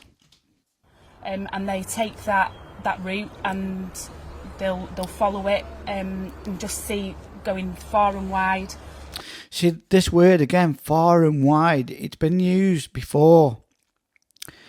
You know, now far and wide is wide field, isn't it? It's not just community based. Far and wide is community, national, it's gone international. They've obviously wanted it to go international. So it's a big thing, isn't it, this? It's not just a small condensed story. They needed it to be this big, and they've created it. They've created this story. And I think it's been psyoped, covert, whatever you want to call it. It's been done for a reason. Whether they're investigating, you know, something, it runs really deep and it's, you know, something really big. If you just look at the walkers in the background, just watch them move. It could just be me. To follow each, you know, separate map. And just lastly, for the police, are you quite keen that they widen their search? Because I know at the moment it's taking place, like the majority of the search is taking place in the river. Now, the police have said that there's been an accident and she's fell in the river. And yet they want the community to search. Okay. And it would have been interesting to see where they were searching, who's been on the search. You know, why haven't the TV stations had any of the walkers on? It's a very contained storyline with only so many characters, isn't it? And the characters have been getting fewer by the weeks. The witnesses got fewer within a week. You know, Penny, Ron, Maria, the caravan owners, you know, I still think they were just victims of this story because they needed some reality into the mix for it to, you know, for it to feel real. Because otherwise, it doesn't even feel real, does it? To be fair, the CCTV footage doesn't look real. Them not having any footage anywhere else, no dash cam footage. You telling me that there's no dash cam footage at all from the walk that Nicola took? Even dash cam footage from the cars leaving Nicola's place of residency. Surely there'd be some CCTV footage from there, wouldn't there? You know, have the police been around and took that footage and they're not wanting to disclose it? And why are they not wanting to disclose it? Another thing is, what I find odd, is apparently Maria was saying the lady who did the river. Now, when I first saw that river, and don't take this personally, Maria, but I thought you might have been a police officer that knew that they were filming at that point, and you went to have a nosy and had a look. You know, a police officer does, you know, that feels like us, there's something not right about the case, and you happened to be there and you did some filming and, you know, you leaked it out. It was a leak. That's what my initial thoughts were on this. But I have no proof, and again, you know, I don't want to be that person that gets slated for disinformation or whatever. But at the end of the day, I'm just thinking outside the box, just like every other channel. And I'm trying to rationalise and find a motive with all the dots that I have. So, but just watch these walkers. They continue it in the wider area as well. Yeah, and I know that the police... It's not like the movement from the CCTV footage, but these behind are out of sync, as in frames per second. It's very jerky. Watch. Just see going far and wide to follow each, you know, separate map. And just lastly, for the police, are you quite keen that they widen their search? Just watch me, I know mouse. at the moment it's taking place, like the majority of the search is taking place in the river. See, they're even kind of disappearing, aren't they? They are looking far and wider as well. And, you know, the background of the work that they're doing is, you know, it is 24 hours a day. The background of the work they're doing is 24 hours a day. What would that be, the background? That's very interesting, that. I'd like to know. 24 hours a day background. So they are assist. You know, we're all assisting each other. So they're all assisting each other. Suppose. So you're and Nicola's family and friends very much still maintaining hope that she is found safe and well. Absolutely, 100%. Still, I don't know. She seems like she's going to burst out into a giggle as well. I don't know. Perfect. Is that okay? Yeah. Okay, so let's just have a look at Jason Dean Rothwell. I hope I've said his name right. I hope I've said your name right. Now, what I did find really strange and odd was his tattoo here. And please, anybody, if you know the symbolic signage of that, please let me know. I don't know if it's Islamic, but it's also very pentagon looking. Yeah, I mean, I find all this really odd as well, really strange. How, I mean, if you're into this, you'll know, you'll straight away. It's, yeah, you know, pentagons, it's even designed like a pentagon, you know. Yeah, so I'm looking into Jason's tattoo, and it has got an occult connection. Let's have a look. The Star of David, an occult symbol. It's a pentagram, which is the magic occult religion. Here we go, look. The magic occult religion, Star, David, Illuminati. You know, there's a connection there with the occult, which is very interesting. Very, very interesting, because honestly, you could go talking about this for a while, and I don't really want to anyway, because I don't know a lot about it. But please, you know, if you guys do know about it, please comment below, and you tell me your thoughts on, you know, this being a tattoo that he's using. It could be the other side as well. It could just be the Star of David, which you take the occult away from it as just very Islamic, I do believe. So I do think that's something that needs to be investigated. And I've just clicked out of this to find something else to show you. And yeah, look at the thumbnail there. What is he doing? Looks like he's saying some kind of... Is he casting some kind of spell? I don't know. It's very weird, eh? Freaky. Was watching a spider on a web, and the web and the tree and blah blah blah blah blah, and I was just happy because I was at peace.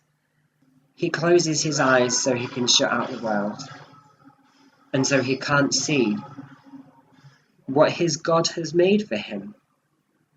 God made all this beauty, if you believe in God. The beauty and deadliness of a foxglove,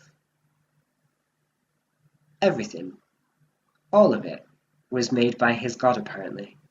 And yet he chooses to close his eyes to it. So I just find it so bizarre, eh? It's fascinating stuff, really, because, you know, he's, in one context, from a religious standpoint, if you believe in God, yeah, all the beauty that he's mentioned, and he also mentions that the foxglove is poisonous, and he also mentions a spider that also can be poisonous. So, I mean, these people, if you do know about the Illuminati and the Masons, the High Masons, there's a satanic side of it. I don't mean, you know, your average Joe Bloggs Mason who's, you know, he's, as far as he's concerned, he's in the business club, and, you know, he gets discount, and he's in the man club, and it's just somewhere to go, and, you know, you're in a club. There is that. There, you know, obviously, it's just like being in the Scouts. It's a club, and it's a man's club, and but there is another side to it, without a doubt. There's too much information for it not to be real. So, and their side is that they believe their God is the Satan, the devil. That's their God. So when they say God, they don't mean God as in the all well-being, Christian God. Their God is the satanic God, which is Satan. So depending on what side of the religion you are, whether you're on the satanic side or whether you're on the good side, then if you mention God, it can mean two different things. So you've got this dude here, Jason, who's Islamic, Jewish, and I know the Rothschilds and the elite are very satanic. That's all I'm saying. I've just been chatting a little bit about Jason Dean Rothwell. Now, you've got to ask yourself a question here, haven't you? You've got to be very in tune to the belief that you believe that he's got psychic abilities and he's in touch with the other side, and he has what's called a calling, and the calling will be a spirit, guide, whoever that is, telling him information. Now, I came across this video. It's his latest video that he's done, and it's entitled Reincarnation.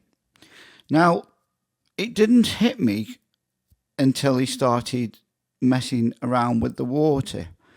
The theory to my hypothesis is this has all been part of a big staged event, and most involved are actors and they are acting the part in it.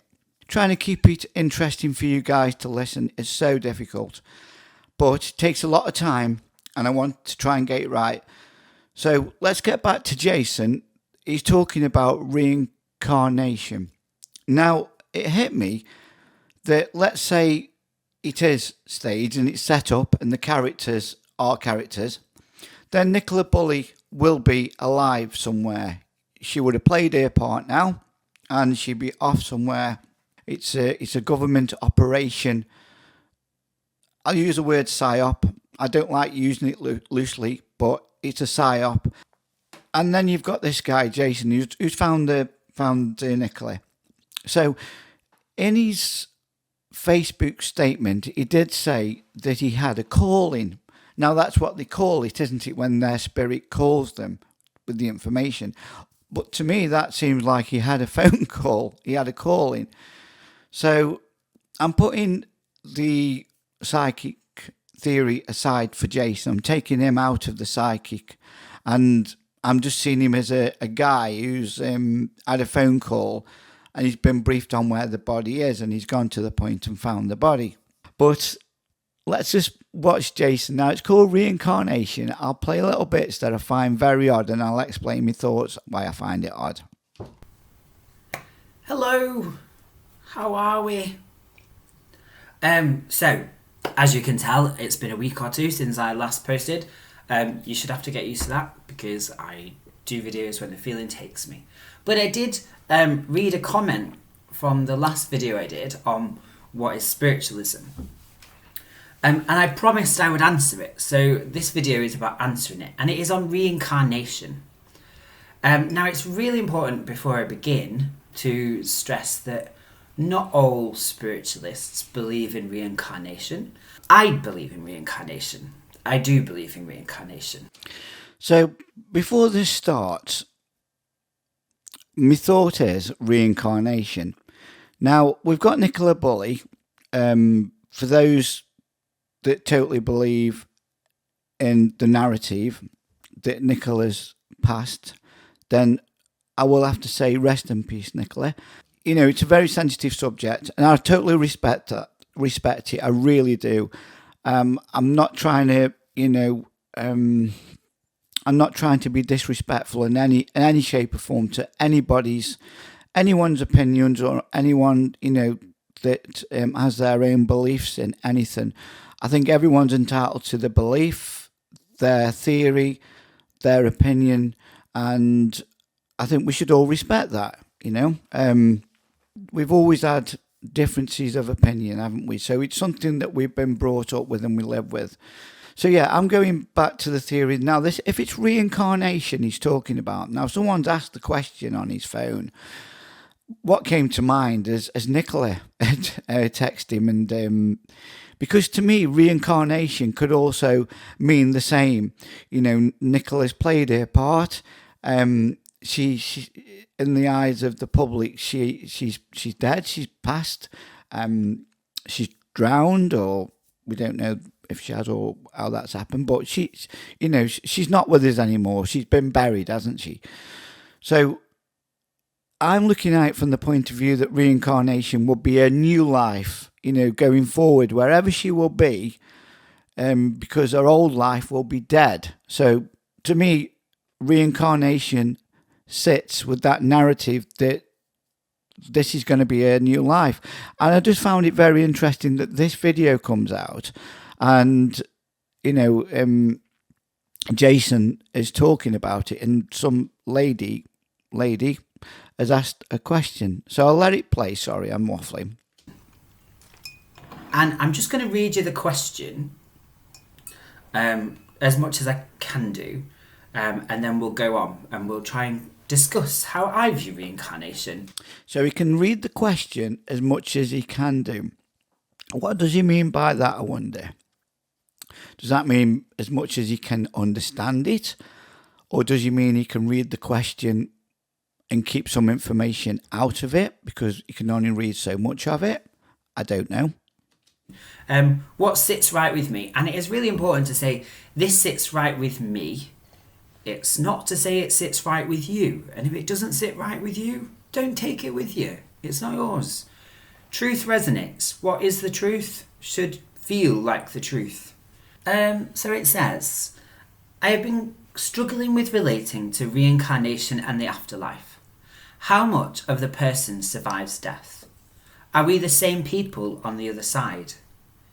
Do we get reincarnated as similar people to our last lives?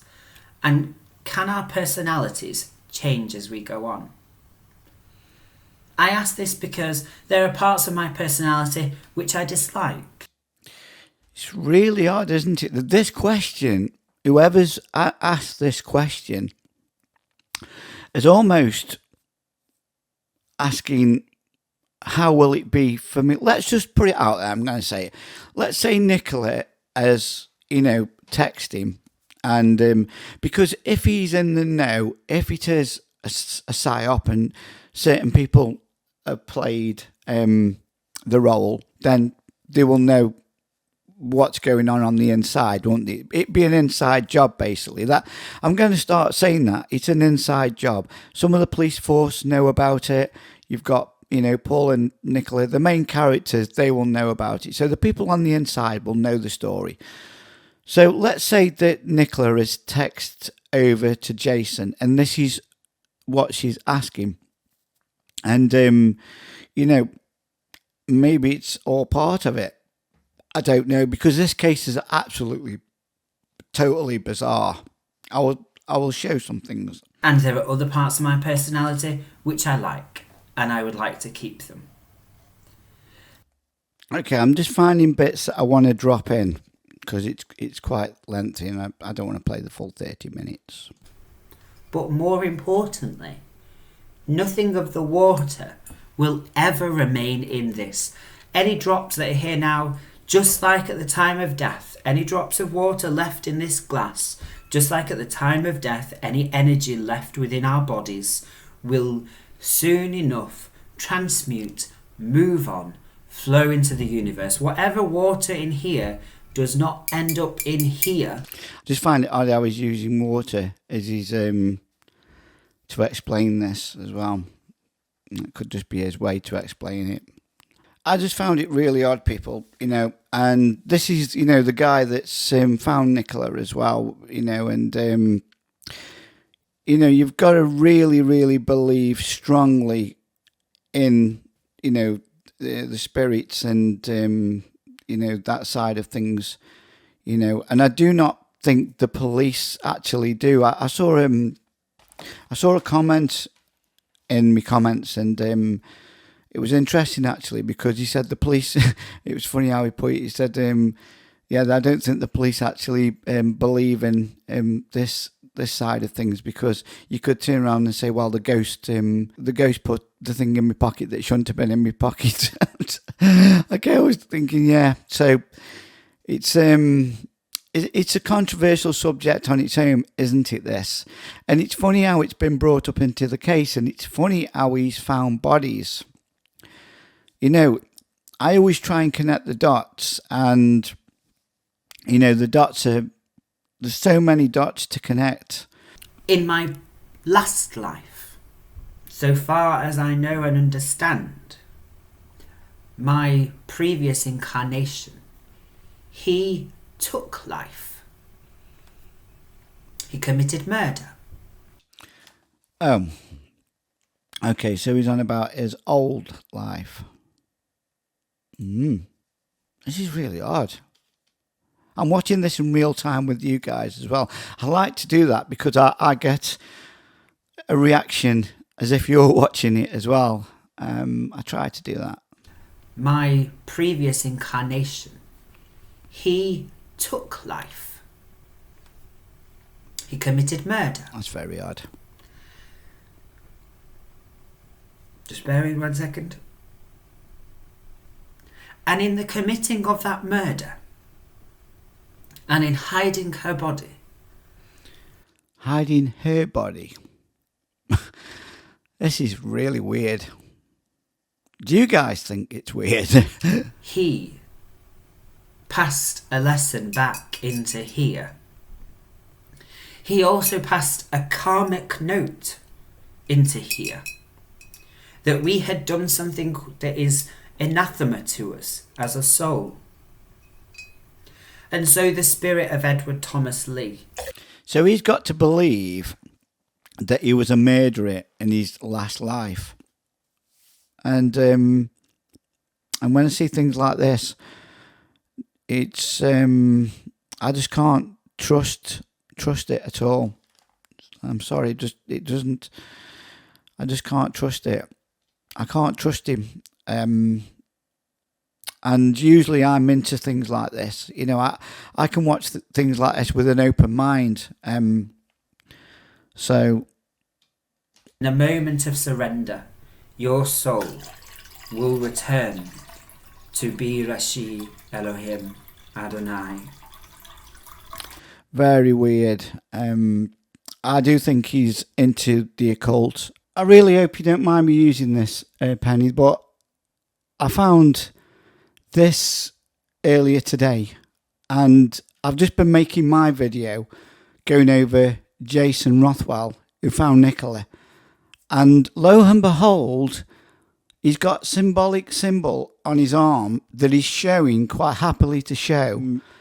I noticed that you, Penny, was talking about the Bad Penny's grandson is the one that Curtis filmed, and he was effing and blinding, that I found was a bit odd, and it seemed a bit set up-ish.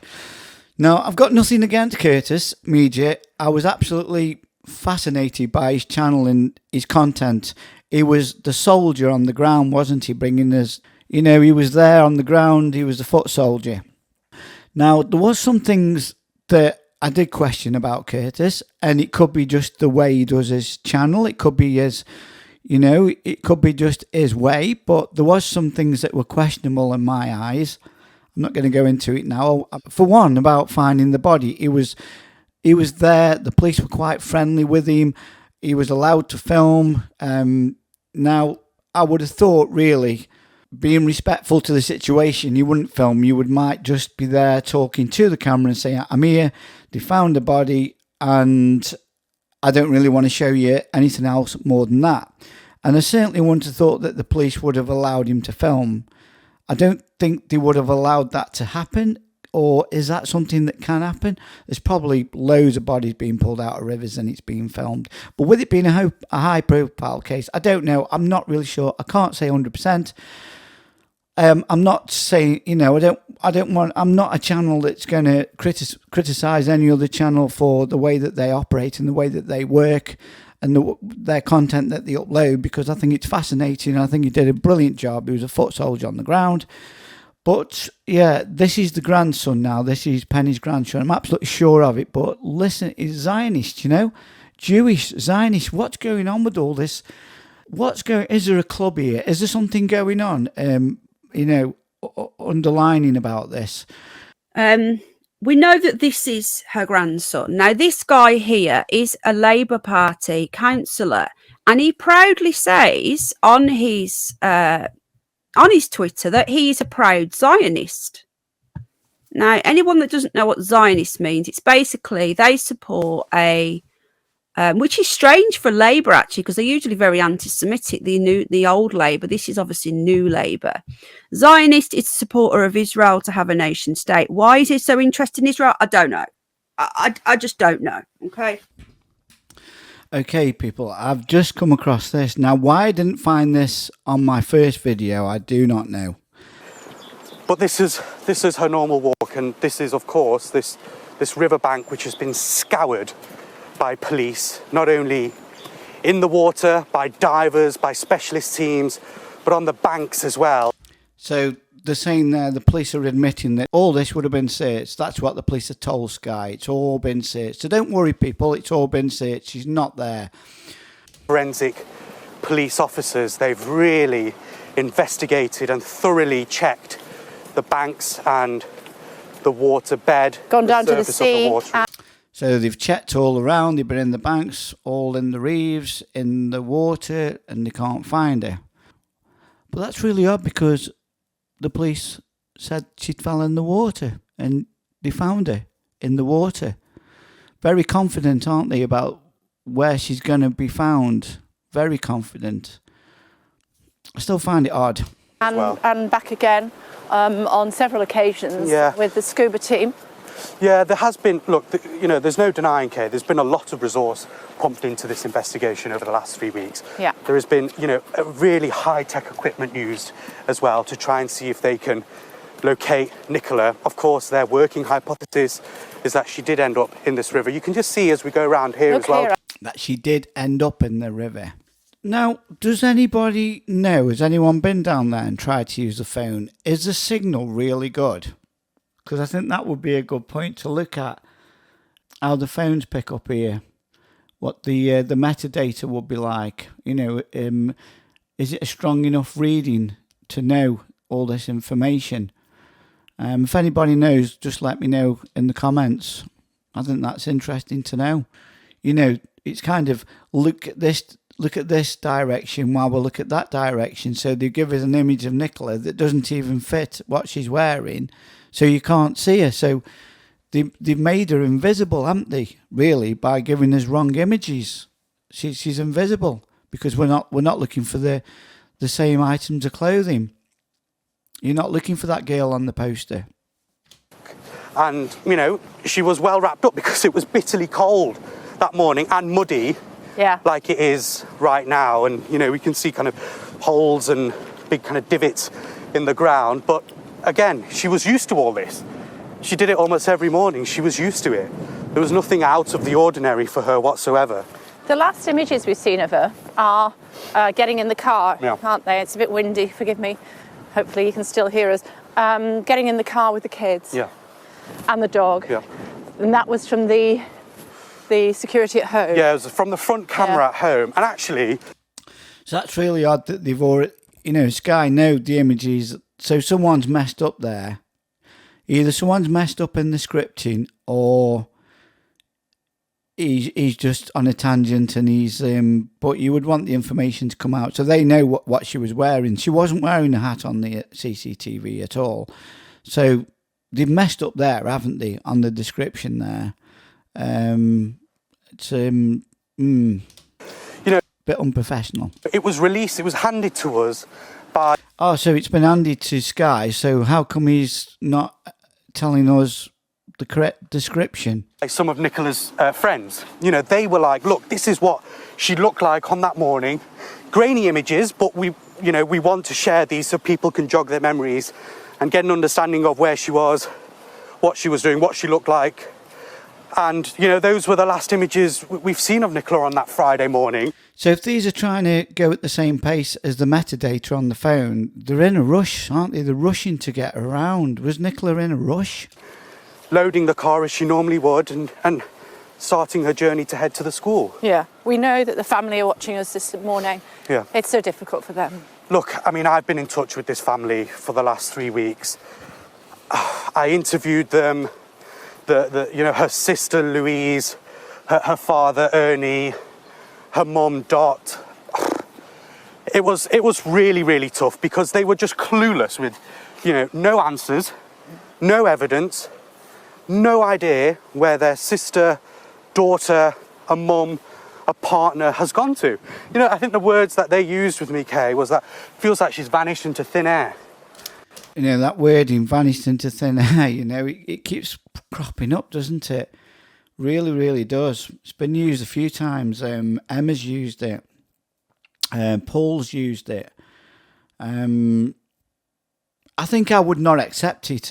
If this was me and I'd say, look, I'm not accepting that she's just vanished, and I'm sorry, but I'm not accepting it. I don't care what anybody says. I don't want to hear it anymore that she's vanished into thin air. I'd be really defensive about this situation. There doesn't seem to be much defensive coming from the family, does there? They seem to be just going along with it. So that red flags me to think that it's an inside scenario, and they're going along with it. Because why would you go along with something that's so, out there and far-fetched when your family members just disappeared into thin air? I don't know. It doesn't sit right with me. And the family, have had to be incredibly strong over the last 3 weeks, because this is a case that we've seen has taken so many twists and turns. It's had involvement from, every Tom, Dick and Harry, on social media, people trying to be involved in being armchair detectives. Now, they've got this bit in there, haven't they? Now, I found this here. What a thing to say. Very condescending, this. Twists and turns. It's had involvement from... This bit now, the way that he comes across here is very patronising, and, yeah, I think it's really bad. Every Tom, Dick and Harry. Every Tom, Dick and Harry. What a thing to say. They've had the members of the public, the community, standing there, probably some of them in tears, getting attached to the story and trying to help, and everybody else has been helping.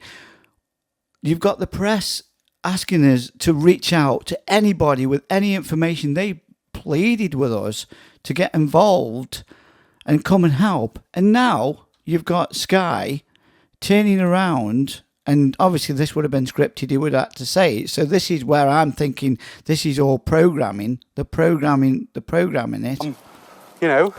Every Tom, Dick and Harry, on social media, people trying to be involved in being... Trying to be involved. They've opened the doors to get us involved. I'm sorry, but they have. That is just terrible. I just find that really bad. Twists and turns. It's had involvement from, every Tom, Dick and Harry, on social media, people trying to be involved in being armchair detectives. Such a shame that the family... How disgusting. That is really, really disgusting. Terrible, that is. If anyone should be investigated, it should be those as that word there. It's almost slandering people's help there, and that doesn't sit comfortable with me at all. So impacted by that, social media. Yeah. It can be such a poisonous place. They are planting the seeds. If anyone knows how they work, it's called conditioning programming. Social media. Yeah. It can be such a poisonous place. A poisonous place. What's your thoughts on that? That is a big red flag for me straight away. I'm so sorry that they are impacted so badly. Yeah, I mean, it's, and they have been wonderful with us as well, giving us information about Nicola and telling us exactly, what kind of a woman she really was. But look, here, we're heading now. I just find that really bad. So bad. So basically, if it's all a cover-up and it's an inside job, all that needs to be done... Let me just turn the sound off so I can explain something to you. all it would take is somebody coming down here, and it could be Nicola herself. She might have to do, she might have to come and put this phone here and Willow to make everything look real. And if everybody is cased out the field and know who's going to come at a certain time, who knows? Maybe Penny and the witnesses, they're part of the script. Maybe they're part of it, maybe they're part of the crisis actors, and they made this happen in the timeline for it to happen. As long as somebody comes here and puts the phone and Willow here, then they can disappear back off down. They can disappear back down here, can't they? Or they could go this way, or they could actually go on a boat over to the other side of the lake, to that big house that is empty. It's just a matter of leaving the items there for someone to discover. So I just think I've gone on a lot here, and I feel like I'm going over old ground. And my theory is just a theory, just like everybody else's. I've got no proof. It's just something that I feel. It's just something that I've seen. There's some anomalies that don't sit right to me. Some of the things that have just been said in this about, really having a go at the armchair detectives and the social media aspect of it. Why be so negative towards all us when all we've done is try to help? Okay, I find this really interesting as well. I want to play this bit, okay? This is talking about the social media side of things now. So why they're talking about this here and now, I don't know. They fit a lot into this interview, haven't they? So let's just have a listen. At this point, Nikki hasn't been found, and it's all speculation. But yeah, Paul wants the whole place searched. He wants it scrutinised. He wants everyone to come and help. He's pleading to people out there. He's pleading to us to help. So let's have a listen to what Dan asks Paul. Let's go for a walk. There's been a lot of publicity around Nikki's disappearance, hasn't there? And I suppose you are one of those stories that is... One of those stories. Very much talked about on social media at the moment. I don't know whether you've read the stories of accusations, all the theories that are out there.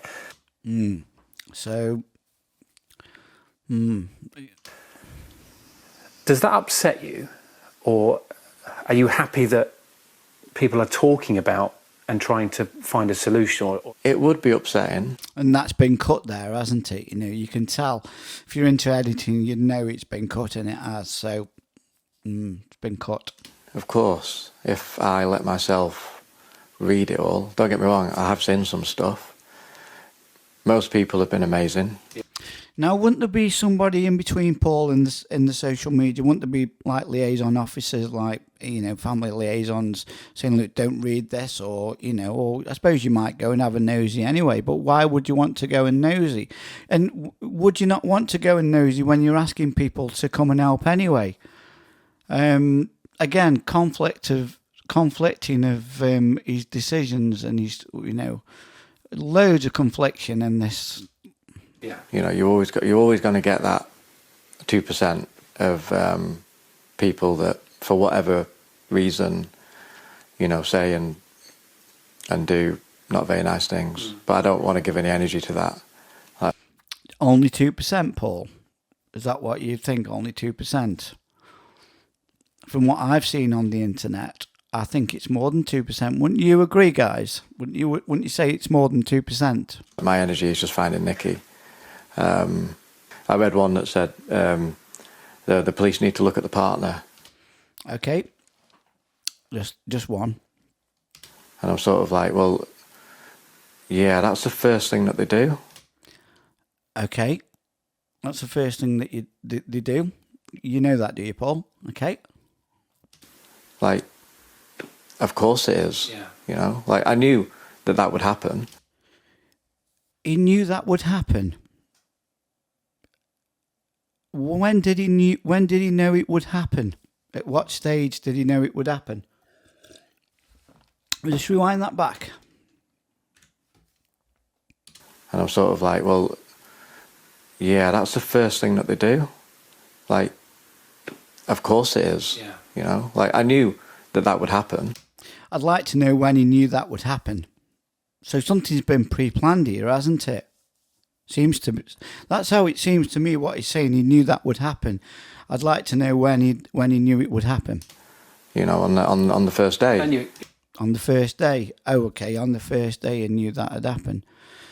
To be honest with you, I think when your partner's gone missing, you wouldn't know anything. You wouldn't think of anything, would you? I don't think I would. Anyway, I wouldn't be thinking about who would be saying what and what's been said, what's going to be said. Unless it's been pre-planned and they've sat down in the room and they said, well, this is going to happen, Paul, then you're going to get blamed. I suppose you expect that, don't you? Yeah. I expected that. So you expected it. Happen. Sort of like, well, yeah, that's the first thing that they do. He said that really sarky, didn't he? I read one that said the police need to look at the partner. And I'm sort of like, well, yeah, that's the first thing that they do. Like, of course it is. So sarky, isn't it? Yeah, it's the first thing that they do, you know. Yeah. You know, like I knew that would happen. And I knew that would happen. I find that really odd. You know, on the first day. And I suppose you expect that, don't you? Yeah. I expected that. I said. And Dan has to guide him. Were you expecting that?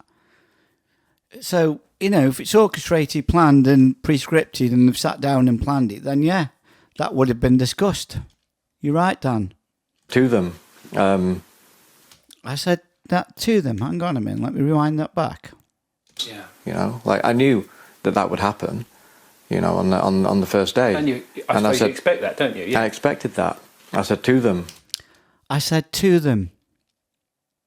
Okay, is this when he's sitting down and they're going through the planning of it? And I said to them. Is that what's happened? Is that what's gone on, Paul? I said to them. This is going to be, you know, yeah, I expect it. You know, of course I'm going to get blamed. I said to them. I've you know, when we went through it, we planned it. Do it. Do it. What they do. Like, of course it is. Yeah. You know, like I knew that would happen. You know, on the first day. And I suppose you expect that, don't you? Yeah. I expected that. I said to them, do it, and get that out of the way, and then do it, and let's get that out of the way. Let's move. You know, yeah. So he was already prepping for it. He was already waiting for it. He told them that was going to happen.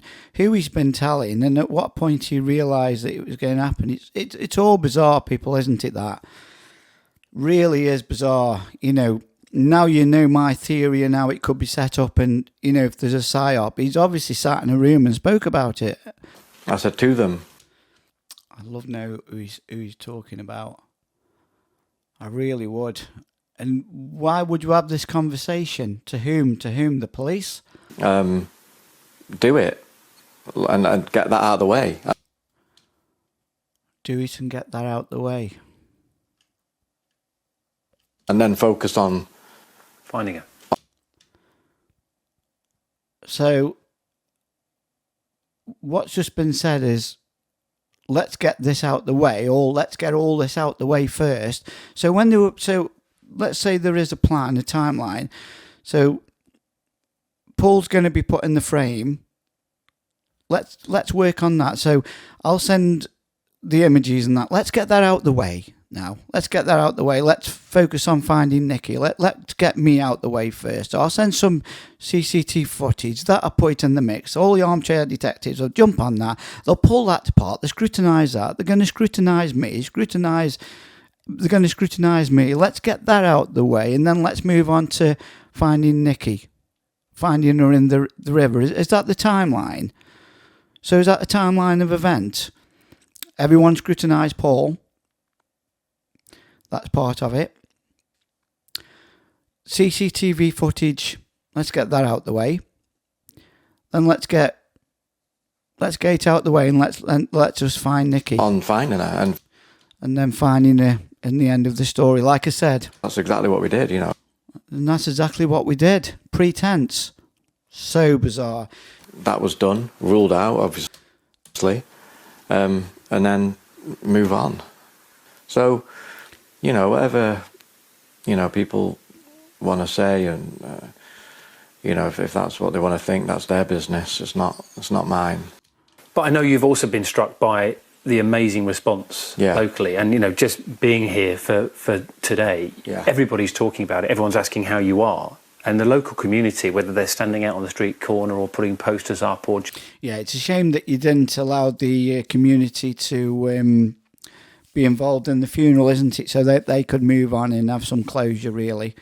I bet there's been some upset people in the community, you know, who have been close to Nicola and would have liked some closure, but no, you closed the funeral off. That was your choice, but you could have actually done something for the community. I thought it might have been televised to help people to deal with it outside of the community as well. I am naturally a positive person, and I believe that you get out of life what you put into life. And that's how we are as a family. And so what we're going through now is like unprecedented hell, but that hope and that positivity in me is stronger than ever, and I'm never ever going to let go. Nikki would never give up on us ever. She wouldn't give up on anybody, and we're not going to ever give up on her. Okay, I think this bit as well is interesting. How Paul, he looks very sincere here. Watch. We're going to find her. We were talking. You know, he looked quite tearful, and that was quite convincing. But then Dan comes around, and remember, Dan will know Paul, and he's good friends with Emma, rah. So Dan comes back with a smiley face. I mean, Paul's just been ready to break down and cry there, if it was real. Okay, that's how it looks to me. So someone has said he's done acting. So, you know, never give up on us ever. She wouldn't give up on anybody, and we're not going to ever give up on her. Like, we're going to find her. There, that face there, genuine does look. I don't know, smiley, maybe not, maybe, you know, upset, but there's a little bit of a smile there. And watch Dan's reaction. We were talking. He's looking there. He's looking like he's, you know, when you're speaking to someone, you're going into a bit of a laugh. I don't know. Earlier, and you were saying that, you know, he's smiling. One of the plans you had was to get married during the pandemic, but you sort of, like many people, you had to. Look, he's smiling. He's going into a laugh. He's like trying to put a laugh spin on it to me. Let me just go back and see if I'm right. We're not going to ever give up on her. Like, we're going to find her. Yeah, we're going to find her. As if he knows, yeah, we're going to find her. We're going to be together. You know. The plans you had was to get married during the pandemic. You had to abandon those plans. See what I mean? Is that something that you think, you know, when she's back, this is what we're doing? He's smiling. Look there, Paul is. They're both smiling at each other about getting back together and getting married.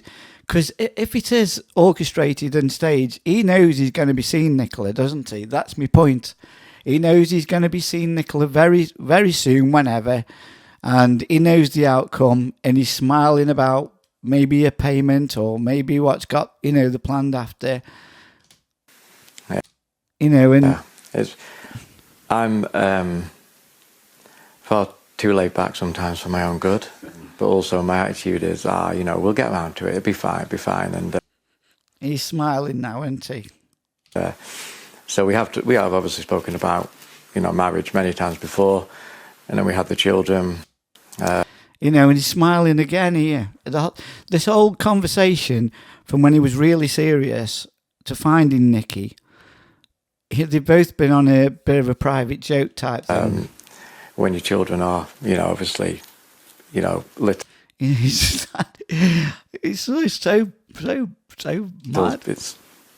so mad. It's so mad.